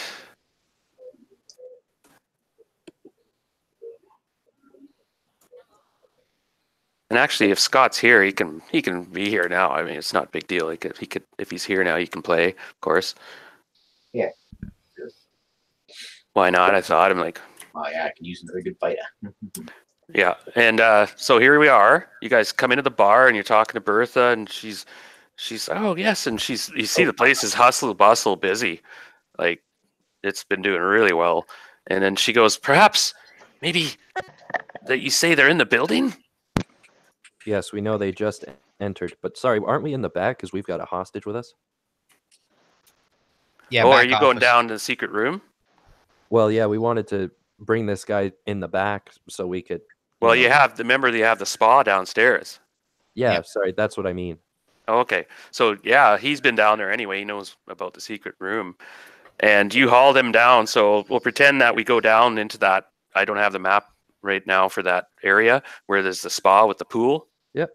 Okay. And they've done wonders to that place now. It's not operational at the moment. It's just a place you guys have some gear and stuff.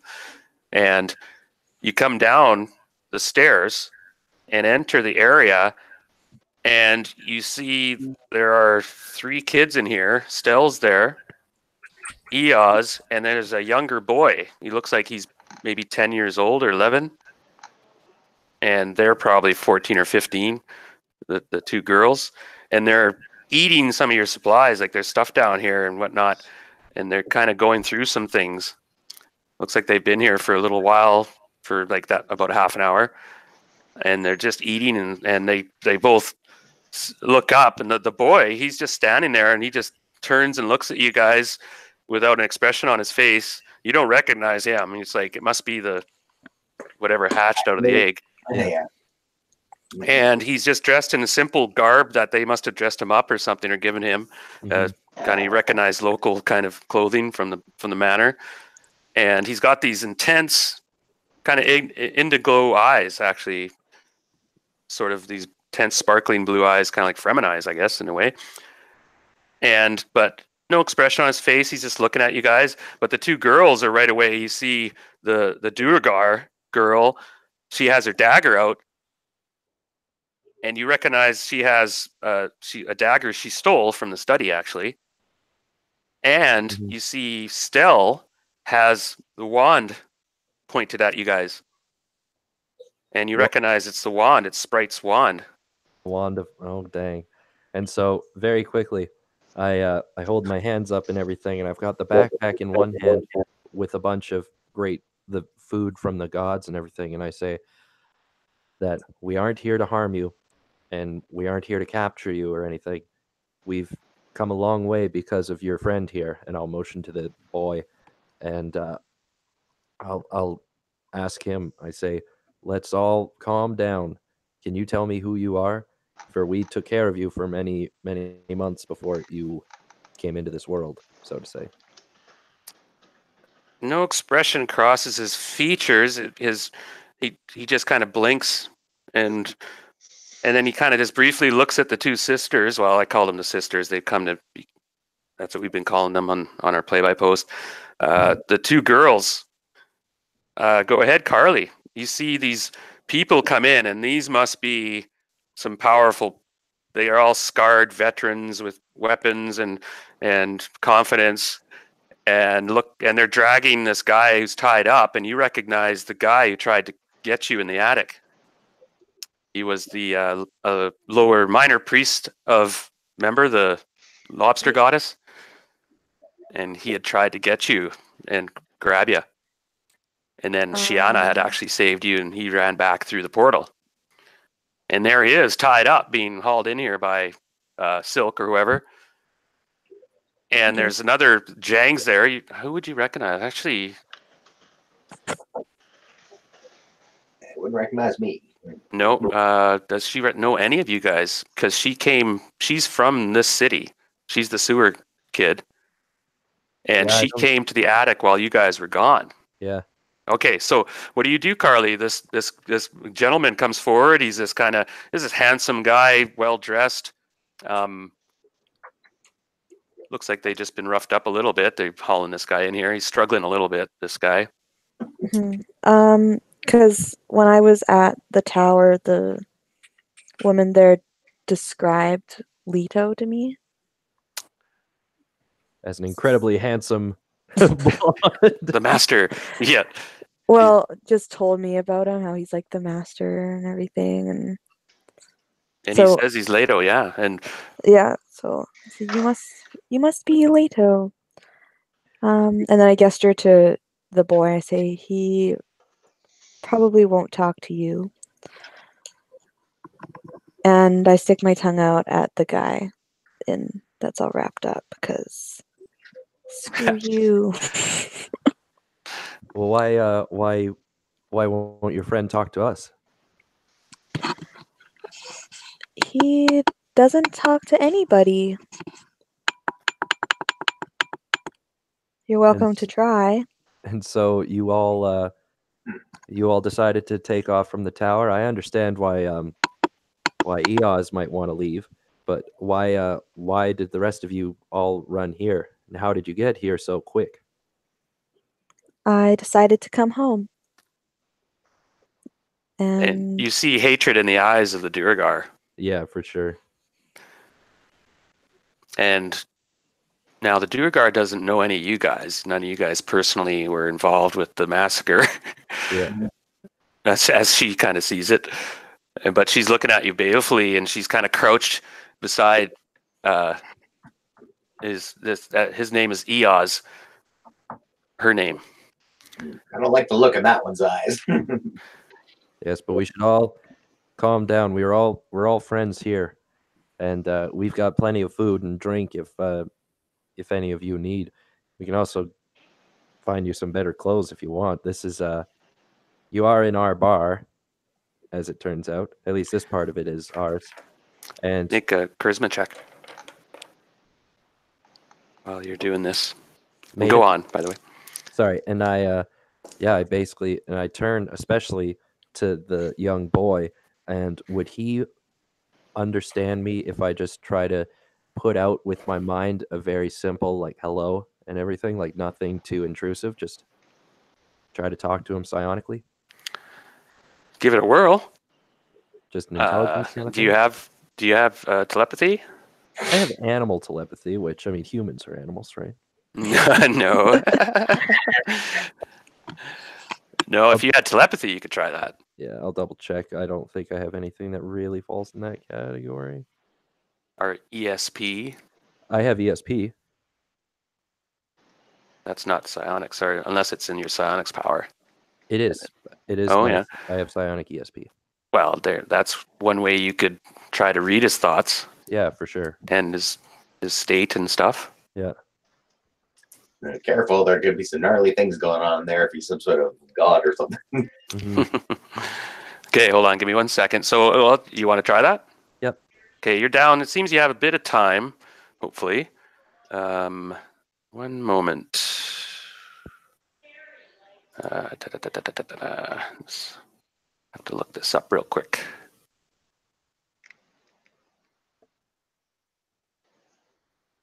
So they seem to be a bit calm. They're not attacking or anything. The Duergar teen girl seems that doesn't well.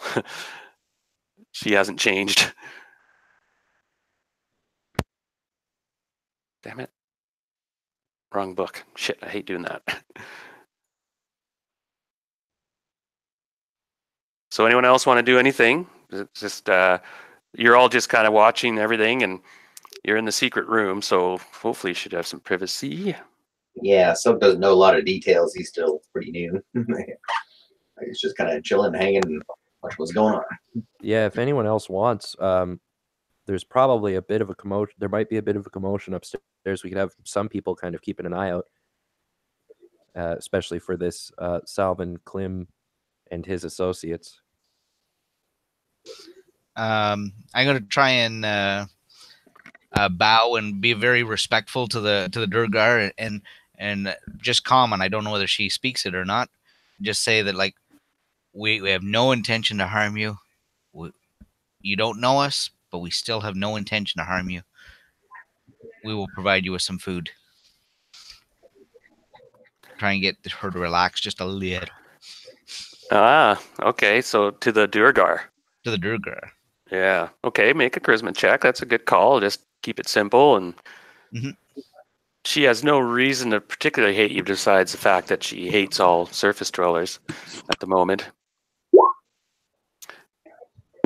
But she's nice, and she seems to see the genuine sort of this new positive sensations she's been getting from these strange people, and you struck kind of a chord with her, and she lightens up and she puts her dagger down. You see the stolen dagger. She's got the Leviathan.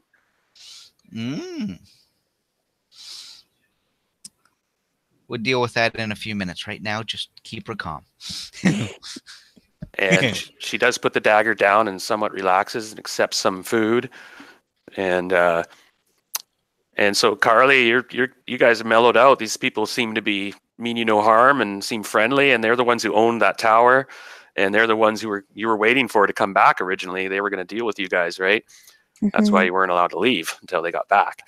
So they found you, apparently, hunted you down, and said, okay, now we're going to, we have to deal with this. And you guys can decide what you want to do now that you've gotten this stage where you're talking. And I say to Leto, do you know of Stallman Klim?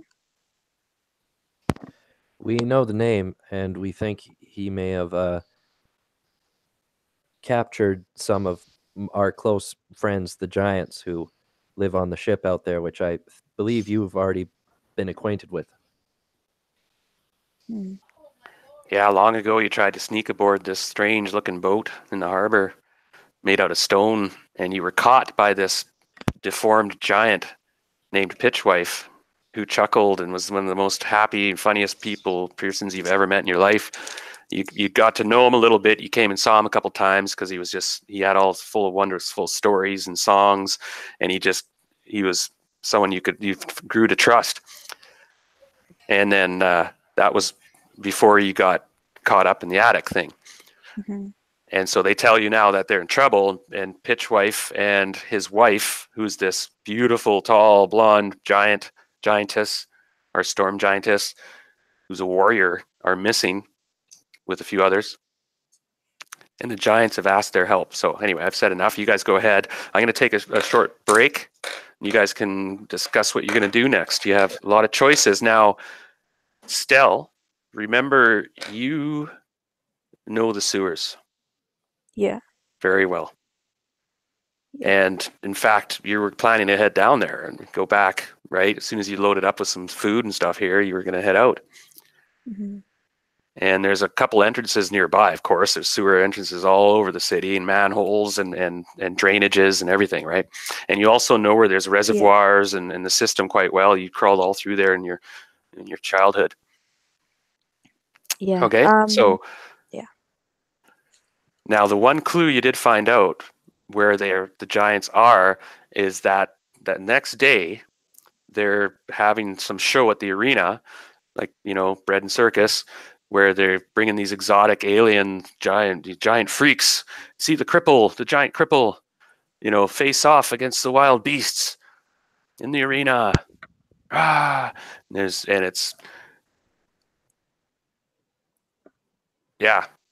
happening soon. Okay. I have a question for you, Darren, but maybe I'll message it to you. Okay. Yeah, so we've covered a lot of ground here. So you have a few choices. And you do know, Stell, like, you guys are talking and you mentioned that you grew up in the sewers and stuff. So a light bulb kind of goes off that you remember now that you think you can get under the arena. Yeah. But you recall you had to go by this one area. It was a big sort of large main part of the sewer where there's this creature lives there in the sewer. It feeds off the sewer, right? And it's supposed to be this huge kind of worm-like thing that slides around in the sewers in the big part. And as far as you recall, there's a big pipe you have to get to that goes to this arena area, and this creature that's right near where it lurks. And it probably feeds off the stuff that drains from the arena and the corpses and stuff they throw down, right? And it's a pretty bloody place, the arena. It's nasty. Slaves are sent there and gladiators, and they slaughter animals sometimes by the thousands. And there's all sorts of mythical creatures brought in, they capture, and criminals are put to death, and all sorts of situations like that. Now I'm going to accelerate the time quite a bit as you guys talk and rest and decide what you're going to do with this priest guy too.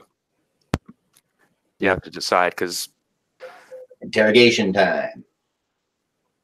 Yeah, you could try. He's quite a fanatic, and he might be a tough nut to Panic crack. neutral. I can work him over. Yeah. I gotta hop off and eat some food real quick. Yeah, well, you guys, we could meet back here in a bit. Say 10 minutes for a bio and food break. Yeah. Sounds good. Sound good, Darren? Okay. Yeah. I could Okay. use a drink and stuff myself. Alrighty. And then, yeah, you can come up with your plan to think about what you want to do. Okay. Okay, see ya.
Well, throwing you into the thick of it, Carly. That's all right. Just happened to be at the climax of this campaign. In one way, they're going to be starting the next step. Yeah, is this kid Miles Tag?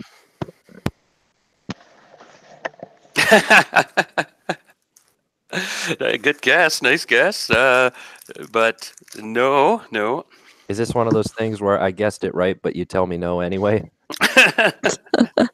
No, I swear this time it's This time it's different. this time it's different. No. Is someone actually somewhere where there's like background noise, or is that That's the bar. sound effect for the bar? Okay. Hmm. Okay, so we're just sitting in a tavern somewhere playing D&D. Trying to get into character. Oh, yeah, dude, the only place that has Wi-Fi.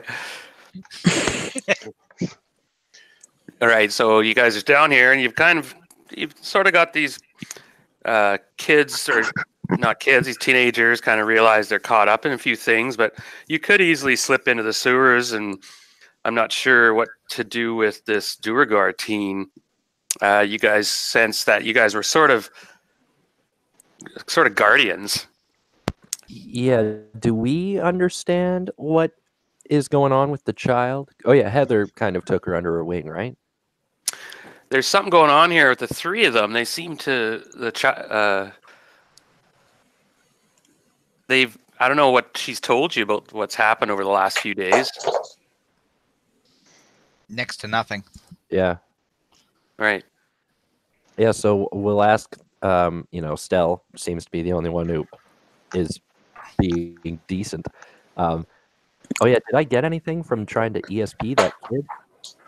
Oh, right. I was looking that up. I just had that. And then I just made myself a quick sandwich. So The biggest thing is if his mind is shielded, then I wouldn't really get anything because I'm just doing a light sort of thing.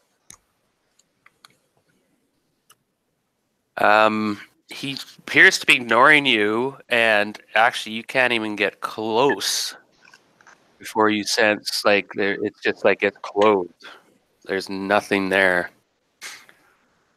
In fact, you don't sense anything there mentally. My precious empty boy. So what has happened in the last few days, Stell? How was it that you were able to travel so quickly? Mm. It was something that Pax did. That's what we're calling him since he doesn't give us a name. I don't know. I don't know how he did it, but it was magic, I guess. And there you go. did you perhaps come across a gruesome battle scene?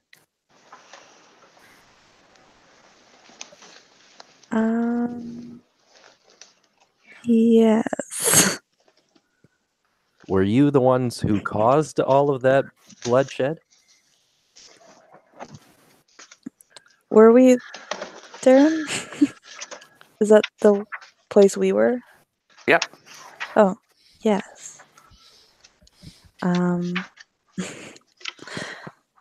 Yes, we were attacked by goblins and orcs, so it was self-defense. No, for sure. That's perfectly fine. They're evil creatures. We don't care about that, but it seemed to be like there was a great many of them, and we were wondering if it was you guys who had fought them off, how you had done it. Was there something that Pax? And this guy's one of them, the tied-up guy. Sorry, Jim. Yes, well, lots of them ran away. So what did he do exactly that helped save you? Oh, sorry. You want me to tell them? Yeah, I wasn't really there for that, so yeah, Darren can fill you in. Okay. Well, Stell used the wand and pointed it at Mongo, the ogre, and it launched an explosion. A fireball went off. blew the ogre apart and vaporized about 6 or 7 of these goblins. There were a couple left, and Eoz, the Duergar, that's her name, she stuck one with the Leviathan dagger and mortally wounded him. And then they basically got out of there, and that was they shift, they travel in another dimension, in another place, and ignore obstacles. Pax does it somehow. And he brought us here. For some reason, he can read my thoughts. And he seemed to pick out this place. And we came here just a little while ago. Indeed. Well, Pax came into our lives in also a strange way. This is still quite a mystery. And so he looks human, Darren? Yeah, but there's something there. The eyes are a bit of a giveaway. Like the blue within blue, like a Fremen, right? Yeah, but it's you sense it's just that could be coincidence. You don't sense this. Yeah, I mean that was a bit of a red herring, Plato. It just happened they were blue. Okay. You don't sense any connection to this weird, and he's a perfect of form. You know, quite neutral features though, but perfect teeth. You know, his hair just started to grow in. He's got like a stubble on his head. Probably about, a week old. And they're sure it is a boy? It's not some Yep. Let's be. Okay. Yeah, they had to steal clothes for him. Yeah, exactly. Do I get any info out of this? I'm going to interrogate this guy. Do I get any info about him, about the slavers? Yeah. From who are your bosses? So you're talking to the other guy? Yeah, you're watching us. Hello? Okay, so while you guys are talking, and Carly, you kind of trust these people in some ways, but of course, Eoz doesn't stay much at all. She's just like, "Are you sure? Tell them anything," she says in the Underdark, a strange language. Oh, I will mention in the Underdark language as well. And I say, you have nothing to fear from us. Hey, can you hear me talking? Yep, we can hear you.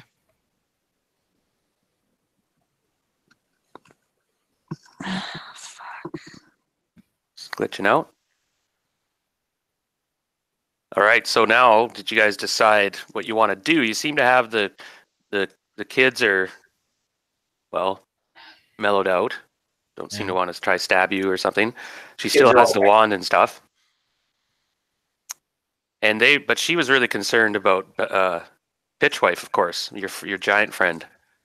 Yeah. And the fact that he's missing. So you're kind of, Carly, you're sort of interested in helping because your friend. She's rebooting. Yeah. I think she's rebooting. She in Roll20 she put up she has to do a restart. Gotcha. Yeah. So, what do you guys want to do? I'm gonna interrogate this guy too and ask him about the giants. What do you ask him? Where are they keeping him? He got scuzzbag. Oh. I work him over with the dagger. You stick it in not very nice place. Okay, make a charisma check.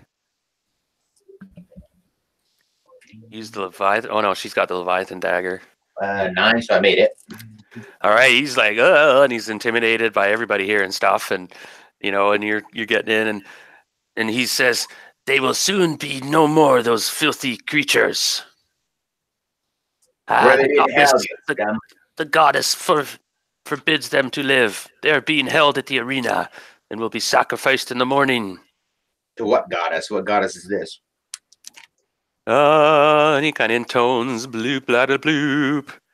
The mighty goddess. And he starts singing. I don't even think I know who that is. I've sort of heard the word. I think. Hey, you guys know who that is? Yes, oh, yes. Indeed. Wave, would you care to enlighten this guy as to his coming fate? be careful. I don't know if he can summon or not, but just think about it. Yeah. Can I get out of where the giants are being held? We already do. They're at the arena. Oh, sorry. Okay. They're being held at the arena. They're supposed to be put in the arena and killed tomorrow. So we've got to rescue them tonight. Is there any back way into the arena?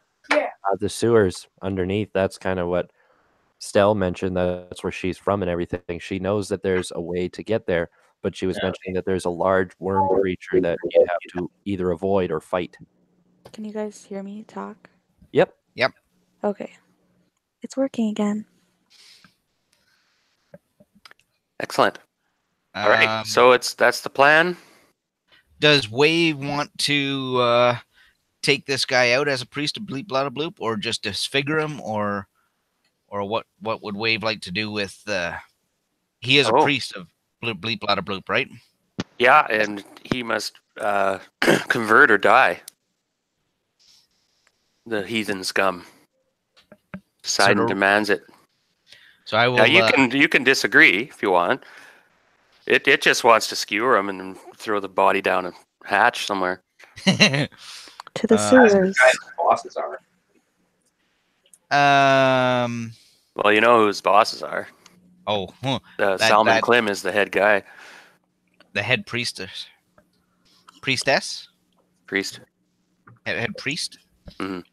They must have mixed two of them up then, sorry.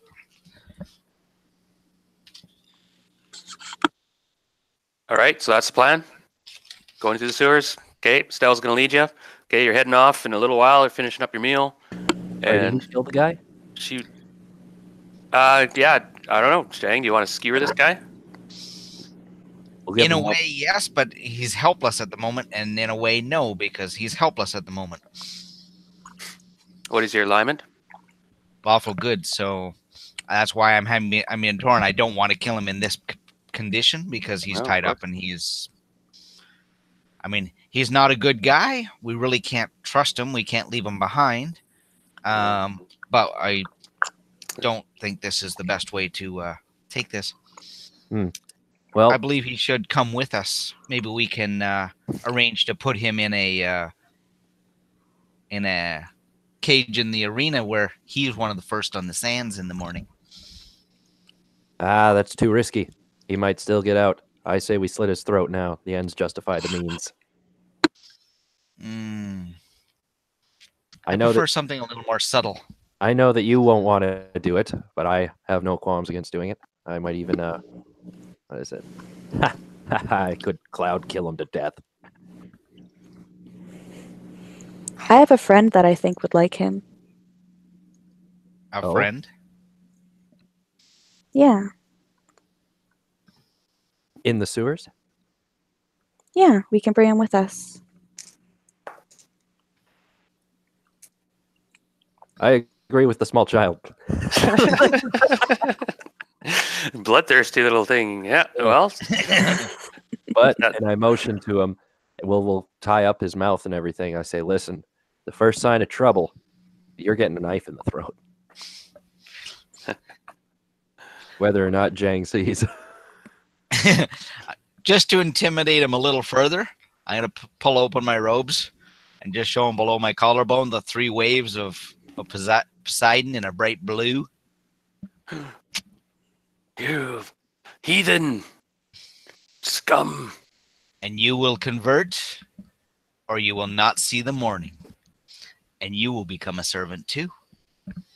Okay, the power of wave comes forth, and the trident starts to glow and comes forward, and he goes down to his knees, and you could make a +10 charisma roll. D20 to see if the power converts him on the spot. It's real hard. But oof. Not on a natural roll of a 17. Not even with a 17. So he's like, he tries to spit on you, and I curse your silly god, Poseidon will fall. And he starts howling again and singing his blip, blah, bloop. He's so awesome. What a great song. Yep, fills him with awe. And he goes, so anyway, Do you want to do that still? Lead these strangers into your home? Into your Yes, sewer? I will do that. And is there anything we should know about other than this giant worm creature before we head down there? Any precautions we should take?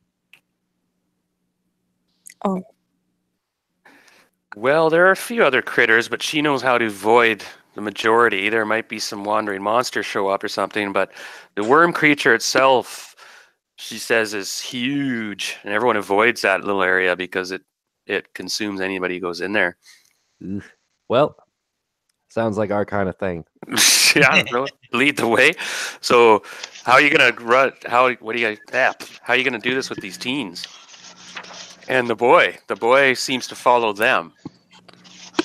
plus you probably don't want to look at that group of people going into the sewers. Like, probably want to be less conspicuous. Well, can we get in?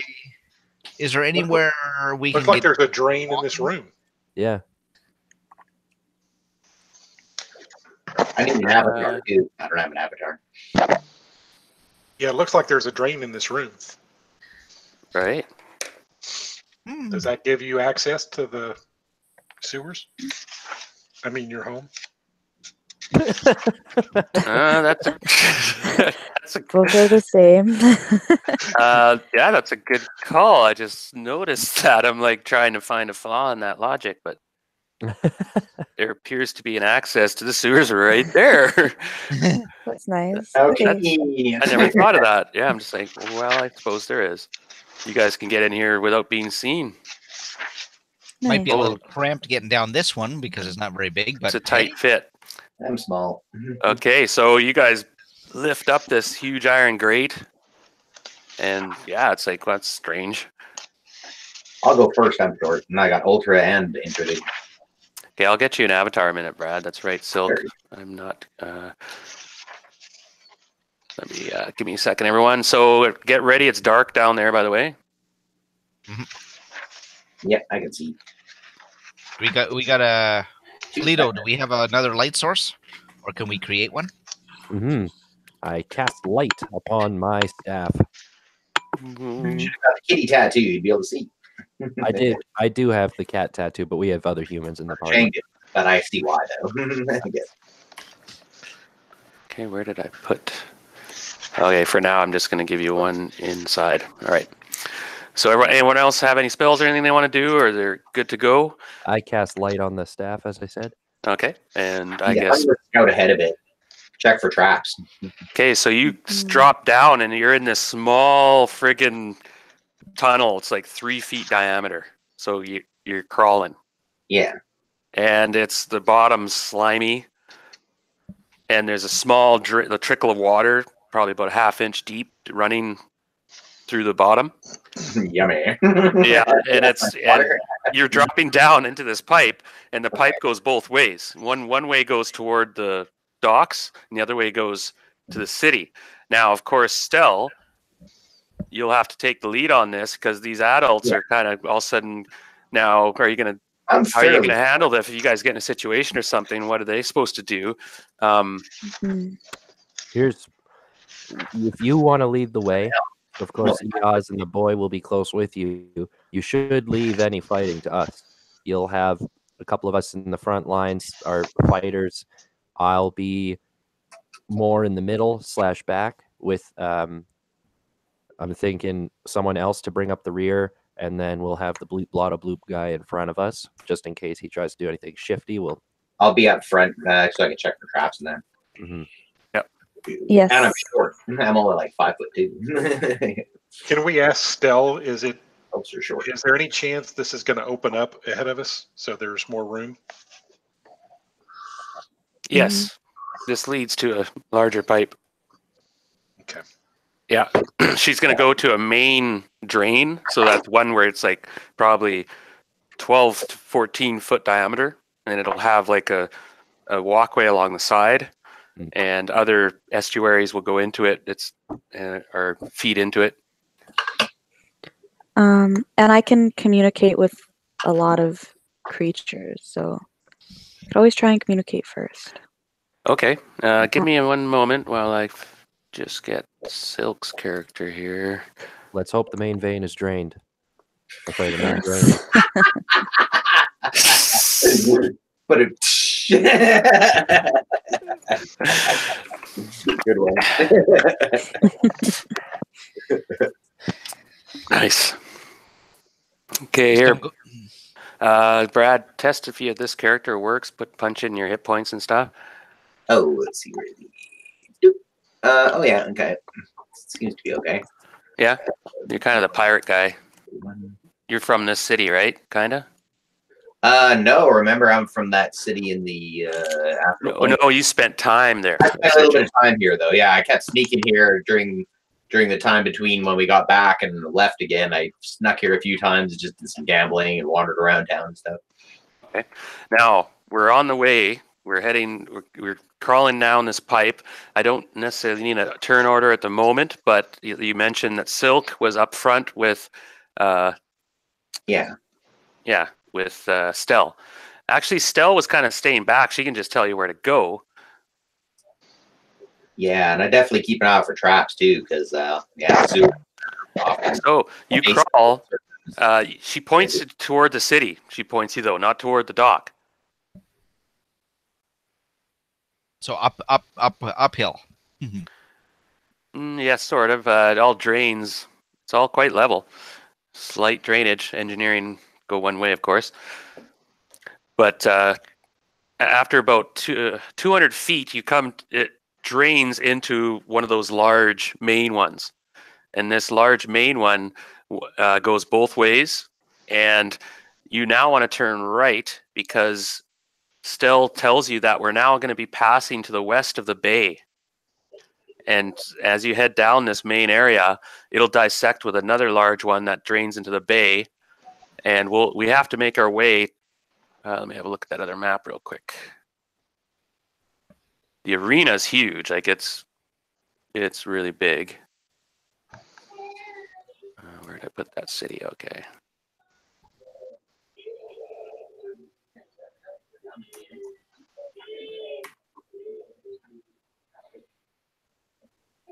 I'll be back in 1 minute. Where's the arena again? Oh, over here. Actually, it's not that far.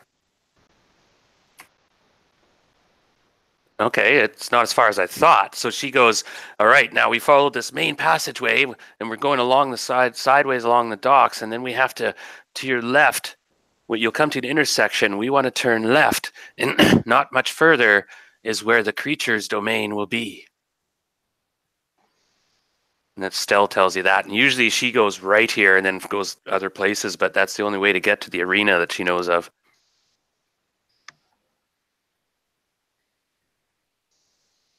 So you guys enter this large area and head down it. And I'm going to move us to another map because she guess it's here. This is her place.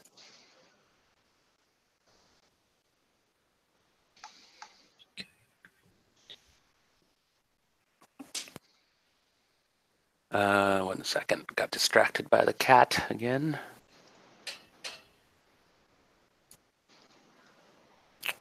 So, how we doing, everyone? Good. Good.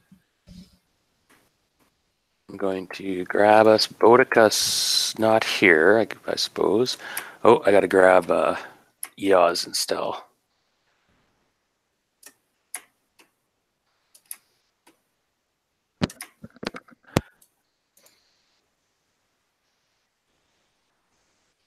And also Pax. Where's Pax? Well, Pax is with us. Hold on. Damn it. Forgot to make one for him.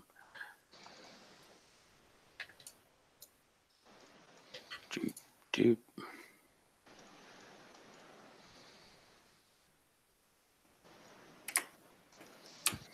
Okay, almost ready. I'm just moving you guys to another map.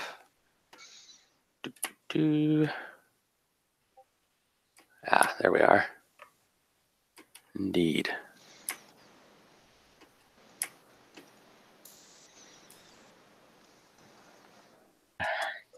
Okay. And let's bring you guys over. This should work. I just...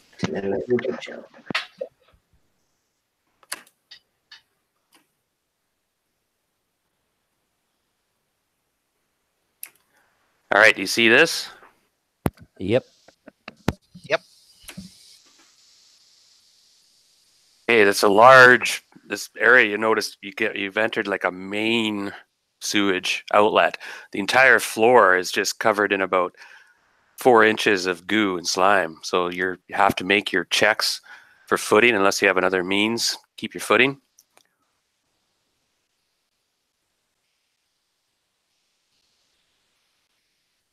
And let me quickly arrange.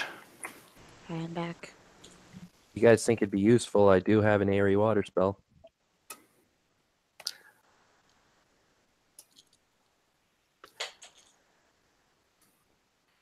Probably. I can't see anything.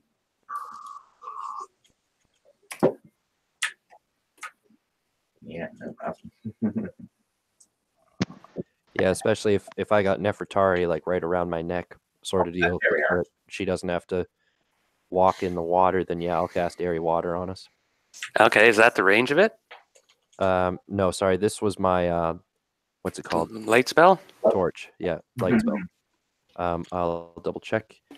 Airy water, but I think it's 40-foot hemispherical diameter. I'm just checking its diameter, not radius. Oh, that'll help because then you don't have to roll those footing checks, which is huge. Yep, 40-foot diameter hemisphere. So, like stupid blind humans, you reckon my ultimate. So if you stay in that zone, you won't be affected by the slime. Yeah. I see. So you guys hear a large thumping, slurping sound come echoing down the tunnel. Uh-oh. Yep. No, boys and girls, I don't like the sound of that. Do I recognize it as anything? Wow, it must be the thing. The worm thing? Yay. Its lair is nearby. It's here. Yeah, and she points and she goes, in there is where the pipe is we must reach. It's in there. Up ahead, we have to go turn right soon. I could cast a haste on us and we could rip through.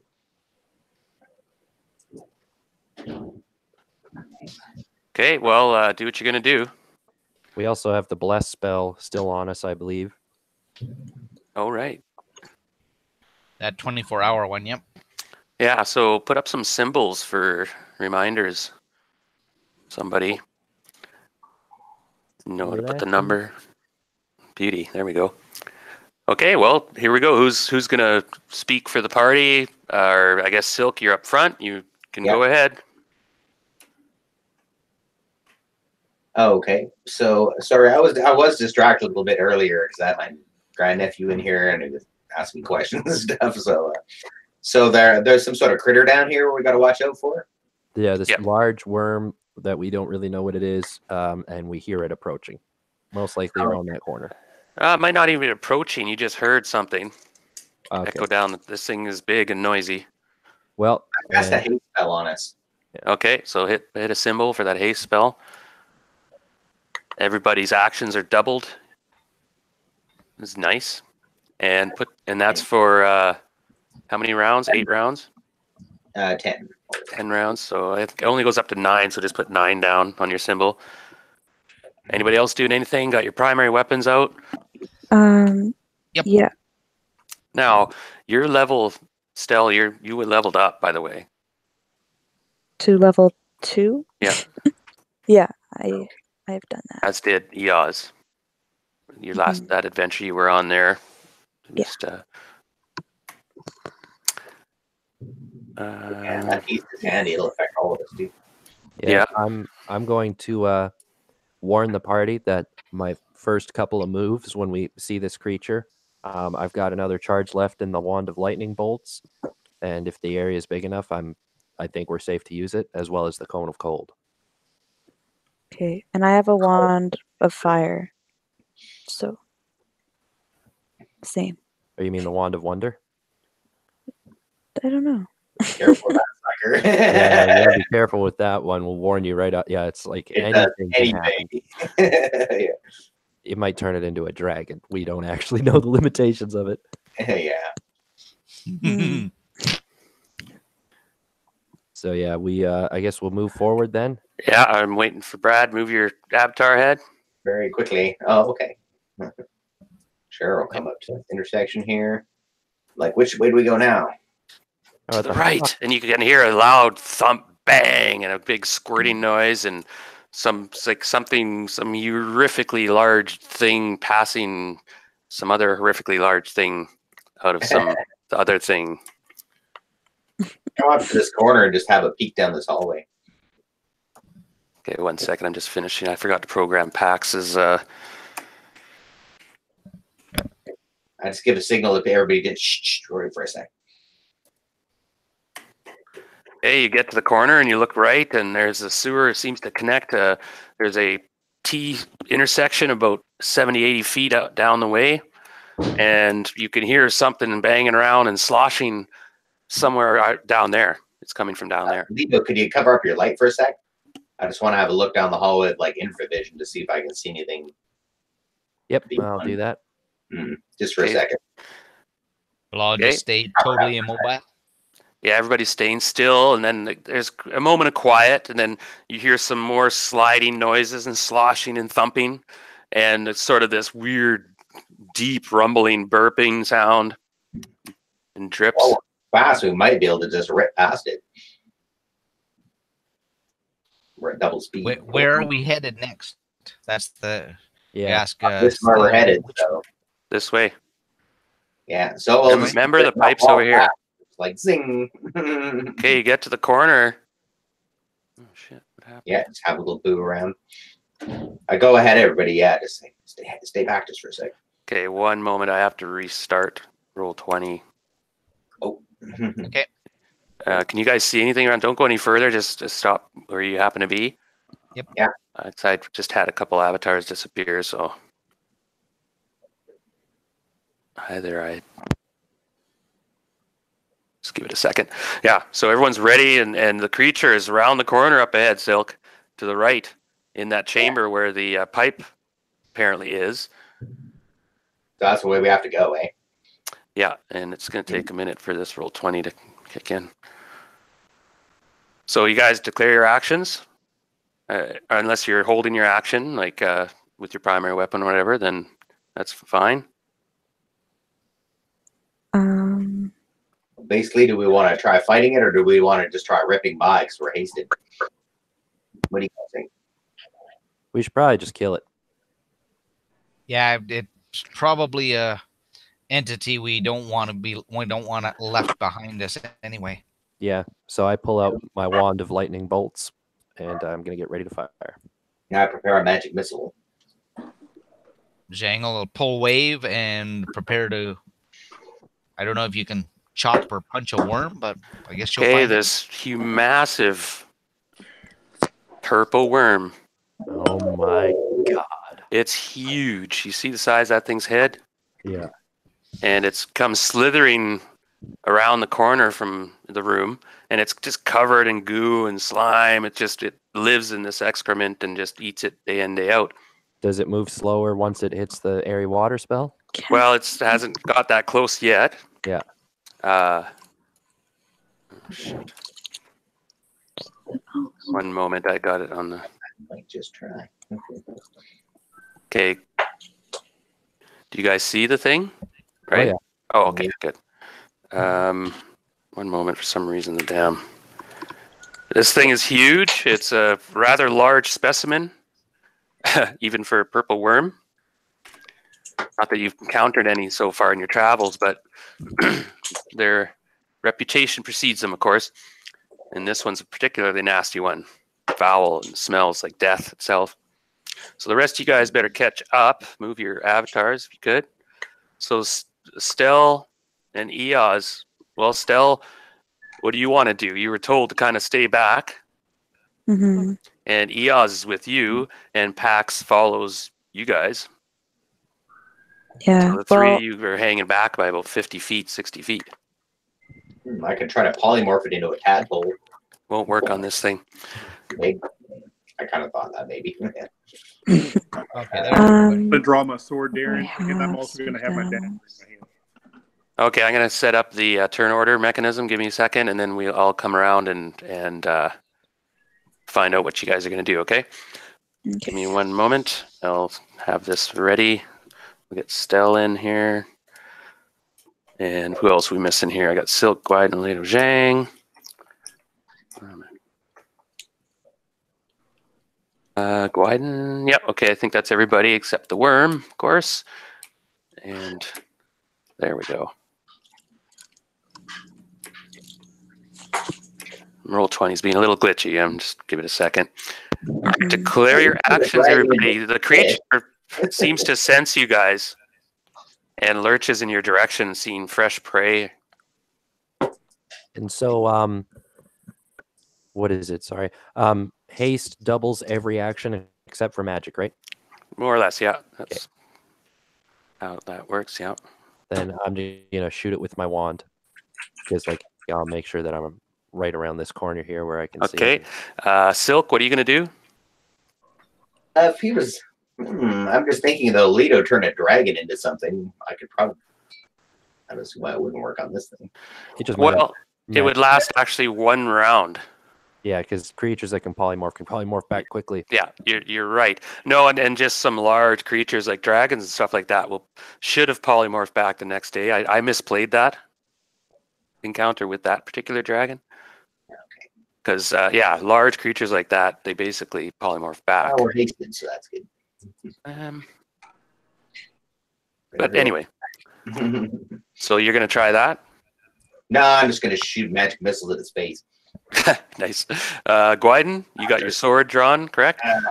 And a dagger. Hey, didn't we buy him a new sword? We Yes, did we the +2 one. No, it's a +1 sword, +2 against magic using Oh, where did you creature get that? beings like magic users and stuff. You can use it across the entire astral planes and everything too. It doesn't lose its strength once you go further out. So, Guiden, what is your action? Like, you're just gonna go in the front, meet this thing? Yeah, I'm going to step up and I'm going to have this new sword. I guess I didn't realize I had that, and a dagger in my other hand. And then Leto's casting Zhang. With wave out and step up beside Guiden to meet him. Okay, so the two of you gonna meet the beast front line. Stell. Now, do you have your spells picked up or anything? Yeah, I do, but I don't really have a lot for attack, really. Not. No, I guess not. Yeah.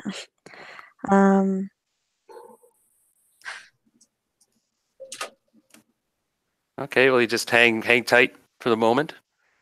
Anyone left? Not, or unless you want to do something. Oh, she's having trouble. Check. Anyone left? Okay, so let us roll initiative. Hi, can you hear me again? Yep. Okay. Yep. Sorry, I don't know what is going on with my computer today. Ooh, yeah, Scott. Jane. Woohoo! That Darren. I forgot to roll for surprise, actually. It was a surprise. Yeah, it didn't happen this time. You both just saw each other, and so your actions go first. The spells, zing, zap. Yeah, the magic missiles will go first. Yeah, I'll blast it. Kind of, I was going to shoot like at anything that looks like eyes. Nice. 3. Whoa, 18 points of damage. Shoot 3 of them. Nice. And there's no saving throw, right? Oh, and they automatically hit. 18 damage. Wow, that's a good start. Yeah. Boom, and scream, and it hits the side, hit right in the head, the thing, and parts of it break open and rupture. It does quite a bit of damage, like it, but it's huge. It just it's coming forward. And of course, Guiden and Zhang are moved forward to confront this thing. So Okay, so go ahead, Leto. 21 if it fails its saving throw. 11, I guess, if it makes it. Okay. It makes saving throw. Dang. How much damage? 11 total. And which spell was that? That was the Wand of Lightning Bolts. Oh, nice. Ooh, that's hurt. Okay, let me have one quick look here, make sure.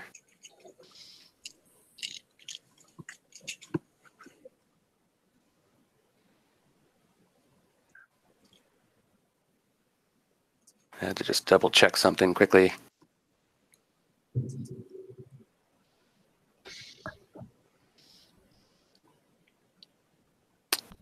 Okay, no.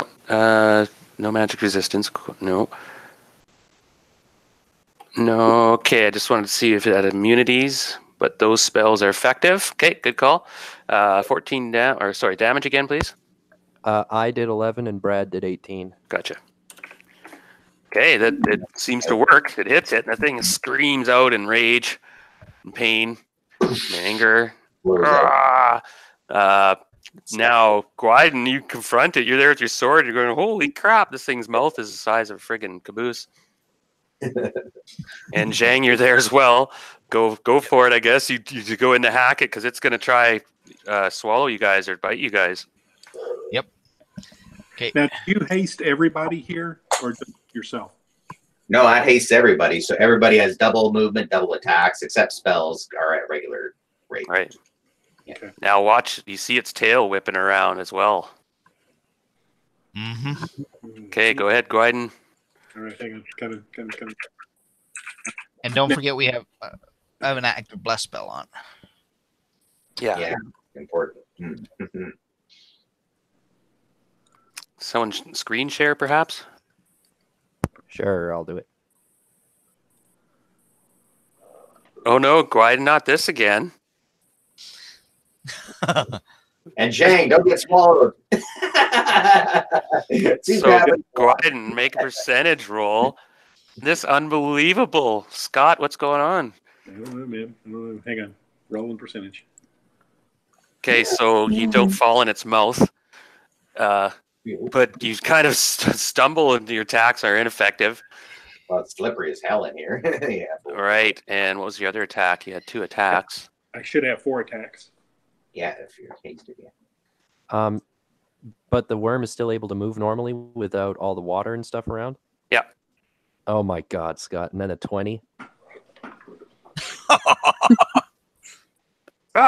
You did jump in the mouth. Accurate. So how do you attack this thing? I mean, roll a percentage die, of course. Okay, hang on.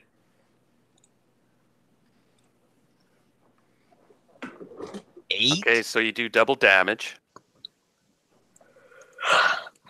16 damage. Okay. Screeb. I should have 2 more attacks here.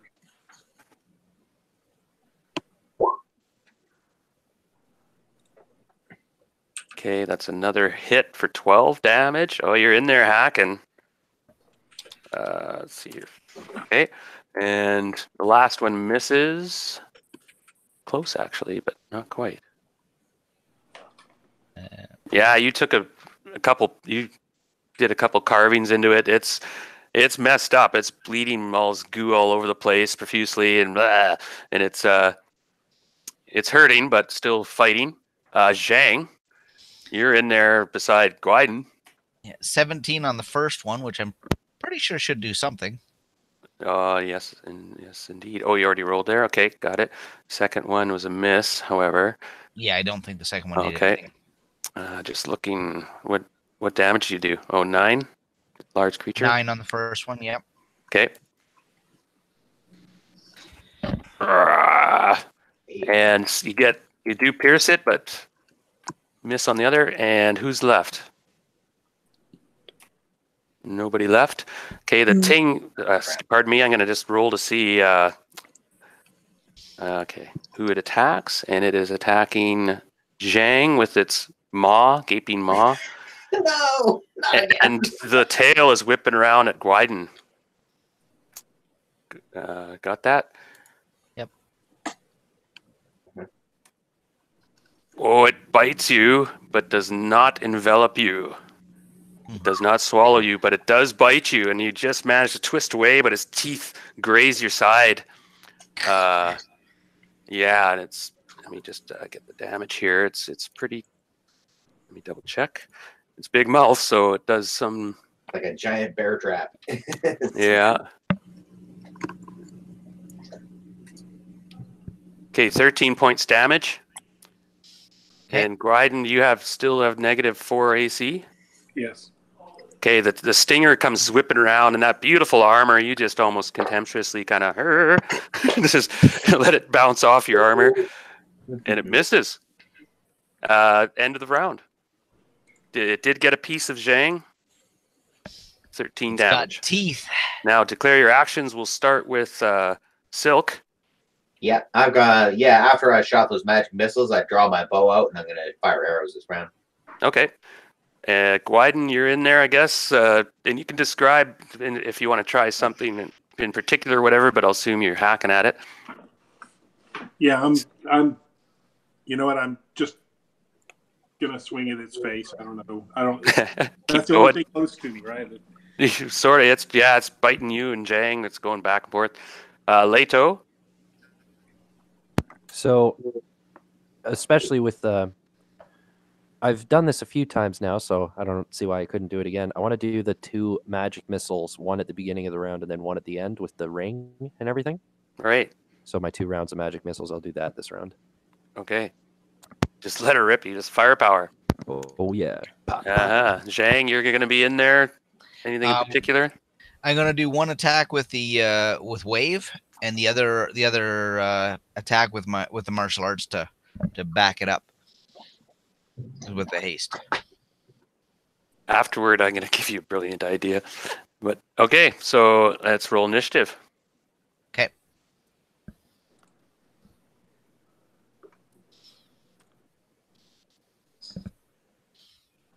Go You there, ahead. Scott? Oh, sorry. Yeah, come in. Ah, dang. So Just spells. First round of spells and arrows are flying. Perfect. Yep, I will shoot off the magic missiles. Yeah, I guess that's a lot of firepower. 25. Oh shit! Wow.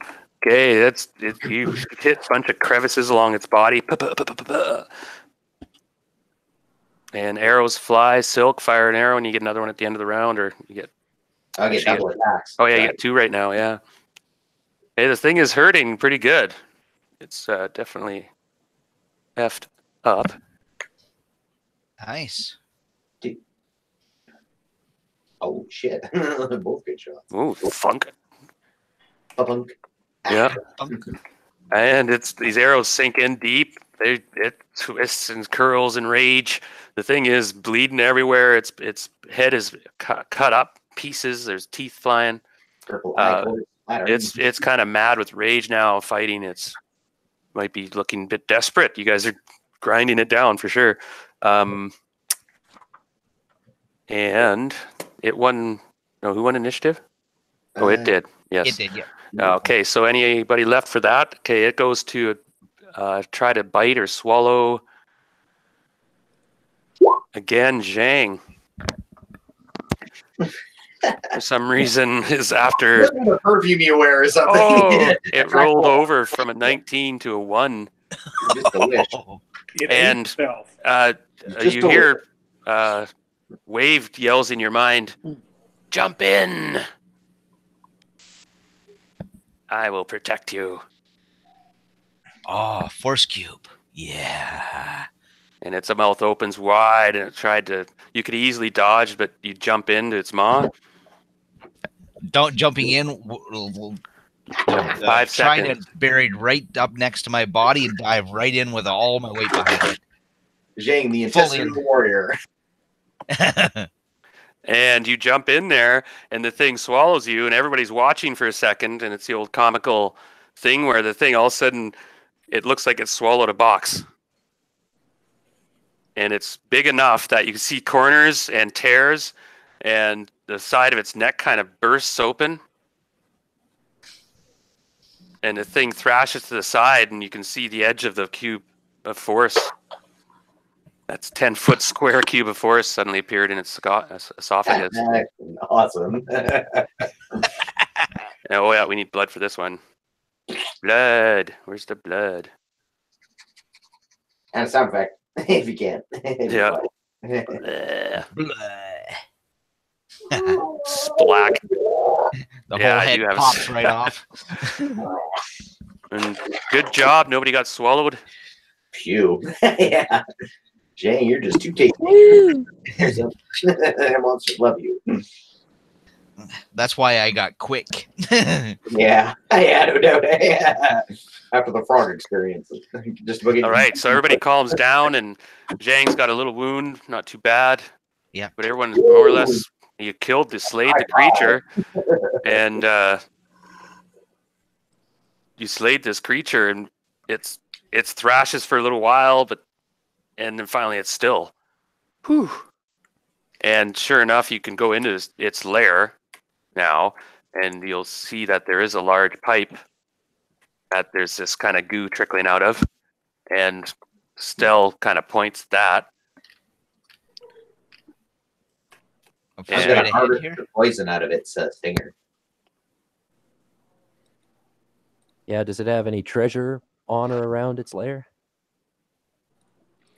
Well, you can take a look around. It's pretty slimy, but that airy water spell kind of gives you a chance to check out, and you find there's quite a bit of treasure on the floor. This thing is eaten and then shat out, like gold and precious metals and gems. It doesn't digest; it just passes, right? Nice, So you can go through its poo for a while, and I'll be wrist deep in that shit. Yeah. It's pretty good. You find 17,000 gold pieces worth of gems and alone, and plus you find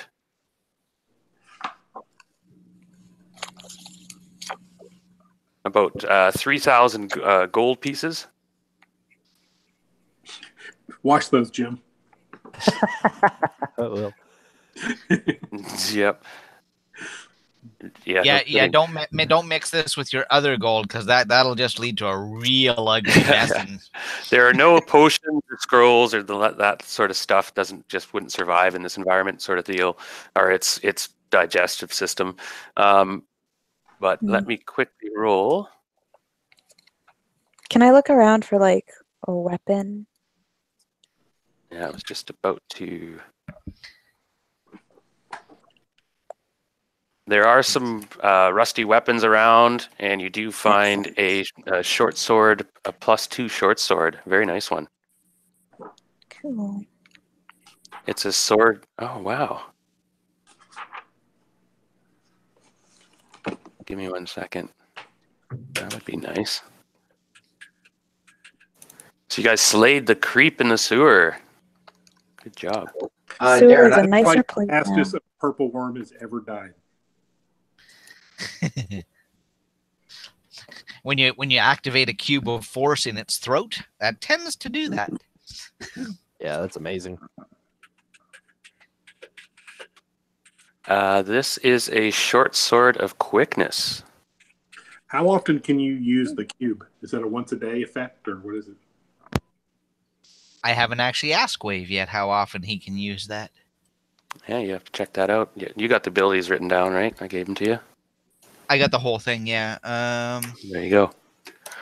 All right, so you find the money, you find this sword of quickness. Now, if you look that up, that sword means you always strike first. Wow. Even if your party fails initiative, they'll all go later, but you go first. I do? Yeah. Well, if that's the sword you find, and you're like, whoa.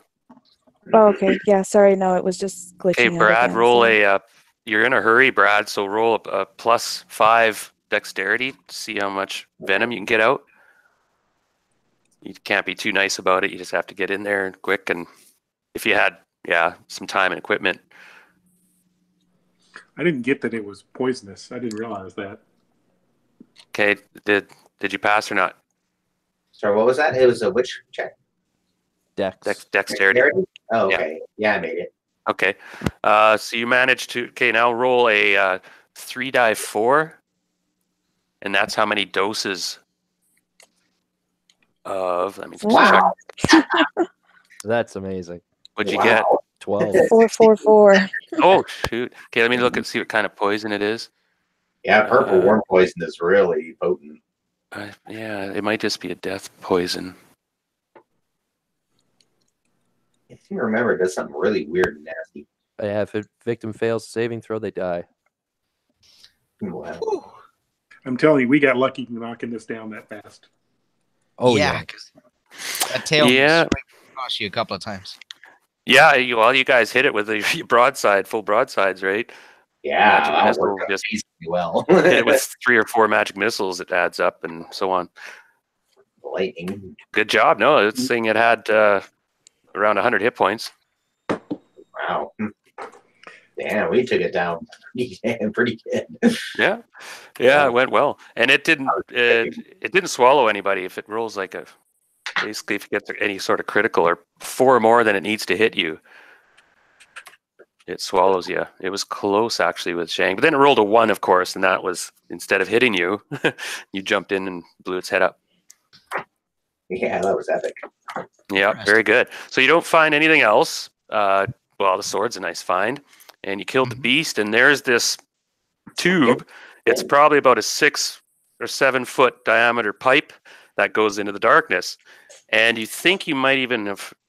No, actually, don't really hear anything at the moment. No, you wouldn't.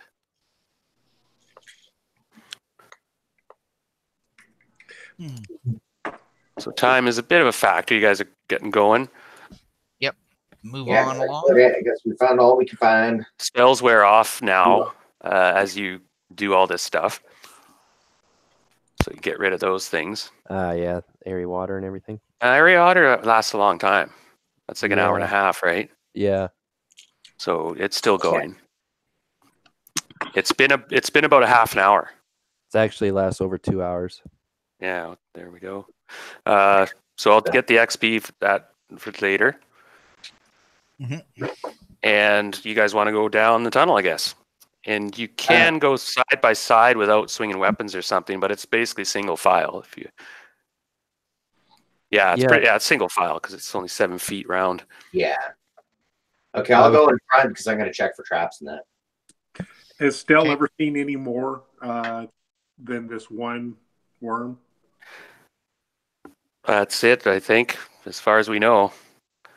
Hope so.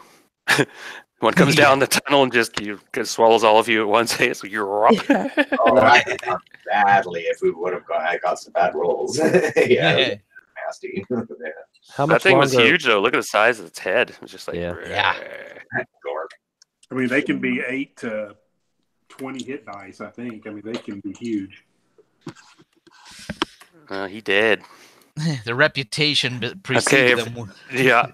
So we're going to take a short break, everybody, and then we got another piece to play.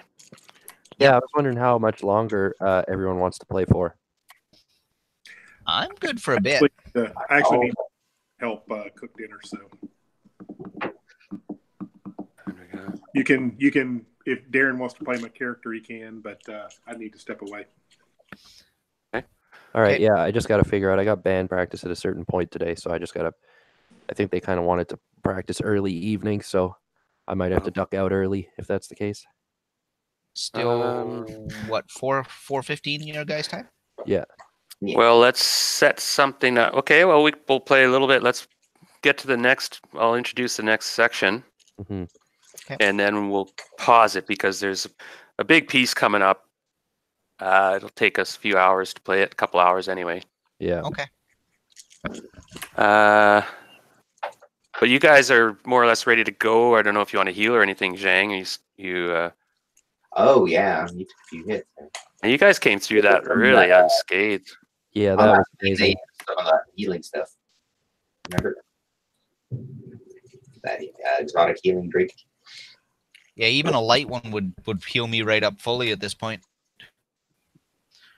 For whatever's coming up next. Yeah. Now, Stell hasn't been past this. No, Okay, so she goes as far as she knows. That drainage leads under the arena, and it should lead to the actual drains for the arena and the facilities. There's facilities under the arena as well, like holding cells and places where beasts are kept and machinery for elevators and stuff. But they'll have a large sewer system, of course, because that arena can hold a lot of people, like 80,000.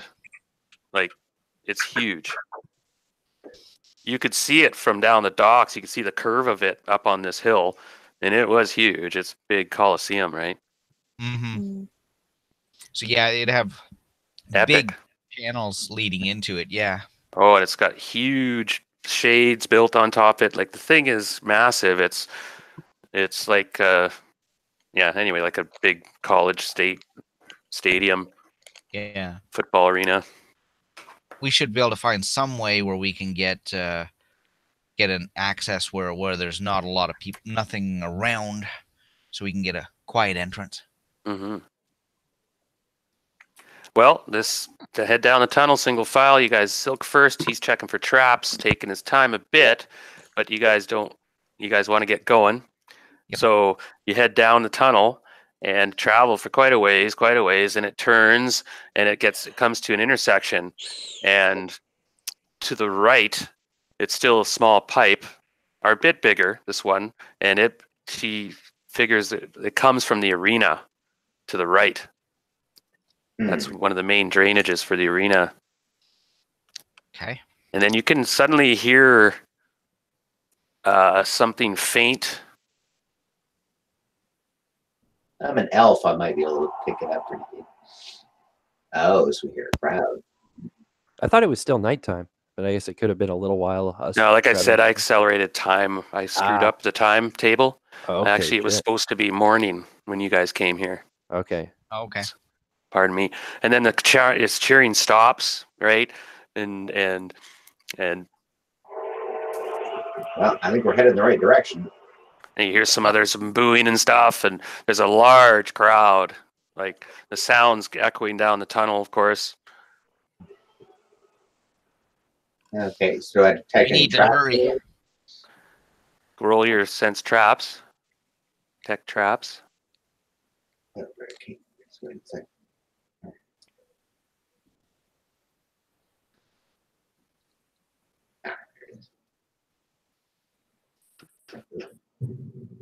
Okay, and from now on, actually, Brad, I'll be rolling some of your rolls for you. Like your DMs are supposed to do that, actually, and then we kind of role play whether you're success or fail, right? But in this case, you don't find any, and you guys there doesn't happen to be any that you set off, and you do, and the cheering sounds come again from up ahead. And it's pretty consistent. There seems to be some show going on and stuff, and a lot of people are there. It's probably mid-morning or late morning. Okay, I'll go ahead a little bit and creep up to the mouth of the exit of this tunnel and see what I can see. Up ahead, you can see that there's a manhole cover up ahead, up above, and there's light poking through some cracks and stuff in the manhole. And the cheering stops briefly as the crowd settles down, I guess, or whatever. Okay, any other channels leading off of here? The tunnel keeps going. Okay. Okay, so my gesture for these guys come forward, and we're like, I don't know, do you think we should try here? Can we tell Darren through the cracks if it's like if we're just gonna pop up in the arena or if we're like it's some cell underneath? Yeah, we could try. Well, it's a ways up. Like it's probably 15, 20 feet up. I can climb really good. Yeah, and there's no ladder or anything. There's just a shaft. It's about 5 feet round. It goes up to this, what appears to be a rusty hatch. Hasn't been used for a long time. All right, yeah. Here, take this rope, Silk, and then if you climb up and you figure it's good, then we'll climb up. Okay, make your climbing check, Brad. No. Oh, yeah. 7, 9. Oh yeah, so you leap up and get a toe hold and scramble up, no problem, real quiet like, don't make any noise. And you get up near the top and you can tell you're not in the arena proper, but you can hear cheering coming from somewhere far away. It's like you're in the wings or somewhere a ways, right? I actually don't want to come up in the arena. You're looking into you can make out in the cracks, you can see a ceiling above you. The ceiling's about 15 feet up and there's arched brickwork and stuff. You must be in the bowels of the arena. Possibly, some holding cells or something. And then you can hear laughter and talking. And now, which languages do you speak? Oh, that's one thing I'm not sure Okay, about. I guess the only language you speak is common at the moment. So they're speaking in some rough guttural tongue you don't quite understand. And there seems to be quite a few of them up there talking in the room. Okay. Is there anything to tie a rope to? Not particularly. You could, if you have a spike or something. I do, but that'd make a lot of noise, though. Trying to drive a spike in, unless I could quickly wedge it in somewhere. Yeah, you fandangle a spot where you could get the wedge into like this crack in the masonry. Yeah, I can tap it in that, but I got to be careful. I listen carefully for any sort of noise of movement, and if it seems really calm, then I'll just lightly just tap tap tap tap tap. Okay, make a move silently roll. Yeah, that makes sense. The old Andy Dufresne. Yeah. Okay. You time it and stuff because you hear they're joking and laughing and they're playing some game. They're throwing something at like darts or something like that. You can hear something thunk, and then you can hear well, you hear a whimper and stuff. Yeah, that's probably it. Using the target practice. Yeah, and you tell these guys, well, you finish getting it in, you tie the rope off, and it's secure. Okay. And now opening this thing, how heavy is it? And can I get enough purchase to open it? Yeah. What's your strength, by the way? Because it would require an open doors. I'm pretty strong. 16. So I can hit open doors on a 1 to 3. It might make some noise. -1. How'd that happen? You rolled a 2. Actually, you had -3 for some reason. Yeah. Oh, okay. Oh, okay. I see. Wait a minute. I'll redo that. It's because I had 1 dash. Okay, now just hold on a second, okay? Yeah. I mentioned it's going to be noisy if you open this door. Does anybody have a silence spell? Nah, we're all down below, kind of waiting to see what's up. Well, the rope comes down. The rope's secure. Yeah, I'll come back down and I'll just tell these guys all what I saw and what I've heard and stuff, and we'll decide what to do from there. Yeah. There's some critters up there talking and laughing and probably drinking, and they're guards or something. Could make out the language. Some of the language is on this plane that I understand as well. Yeah, well, I can climb up and then take a listen and see what they're talking about. We could always, if someone wants to take a quick look somewhere else, maybe for another opening. But I fear we don't have much time. Yeah, we don't want to pop up in the arena during a lion hour or anything. Yeah. So okay, the crowd's getting whipped up for some reason again. Yeah, I'll scramble up the rope and see what I can hear. Well, you hear, you understand the languages, right? Yeah. And you hear that these gruff individuals, they're laughing and just joking and talking crude stuff and, doing each other's mums and stuff, whatever. But you identify them as bugbears. Oh. And there must be guards, and there must be at least a dozen, if not more, in this room. Okay. No, not a dozen, or probably 8 or 9 at least. Okay. Yeah, well, I'll scramble back down the rope, and I'll let these guys know. Yeah, it's a bunch of bugbears up there. That I'm certain, maybe 8. Tricky. Probably guarding something. Either we rush up, try to get them by surprise, but gonna need to do it with a bang, or we try to find another opening. But I've got an idea. Something I got a little spell that I might be able to whip up that could help. Nice. What is it? Stinking Cloud. Ooh. If I put that in there first, it'll really incapacitate them and screw them up. They have to vomit. Nice. There's a good possibility if you guys get up there and get that open, I can be up there real quick. Mm-hmm. How far up is he? You said 15, 20 feet up the tube? Yep. 20 feet, yeah. Yeah, I think I can run up that. And I do an accelerated climb walls and just do the old monk run and bounce up there. Yeah. So actually, guys, this might be a good spot to pause the actual game time. Stop it here. And there's time is a factor because it said on the itinerary for the games that at noon the criminals would be punished. Yeah, exactly. We're still relatively early in the morning? Or No, it's late morning. It's noon now. late morning? Okay.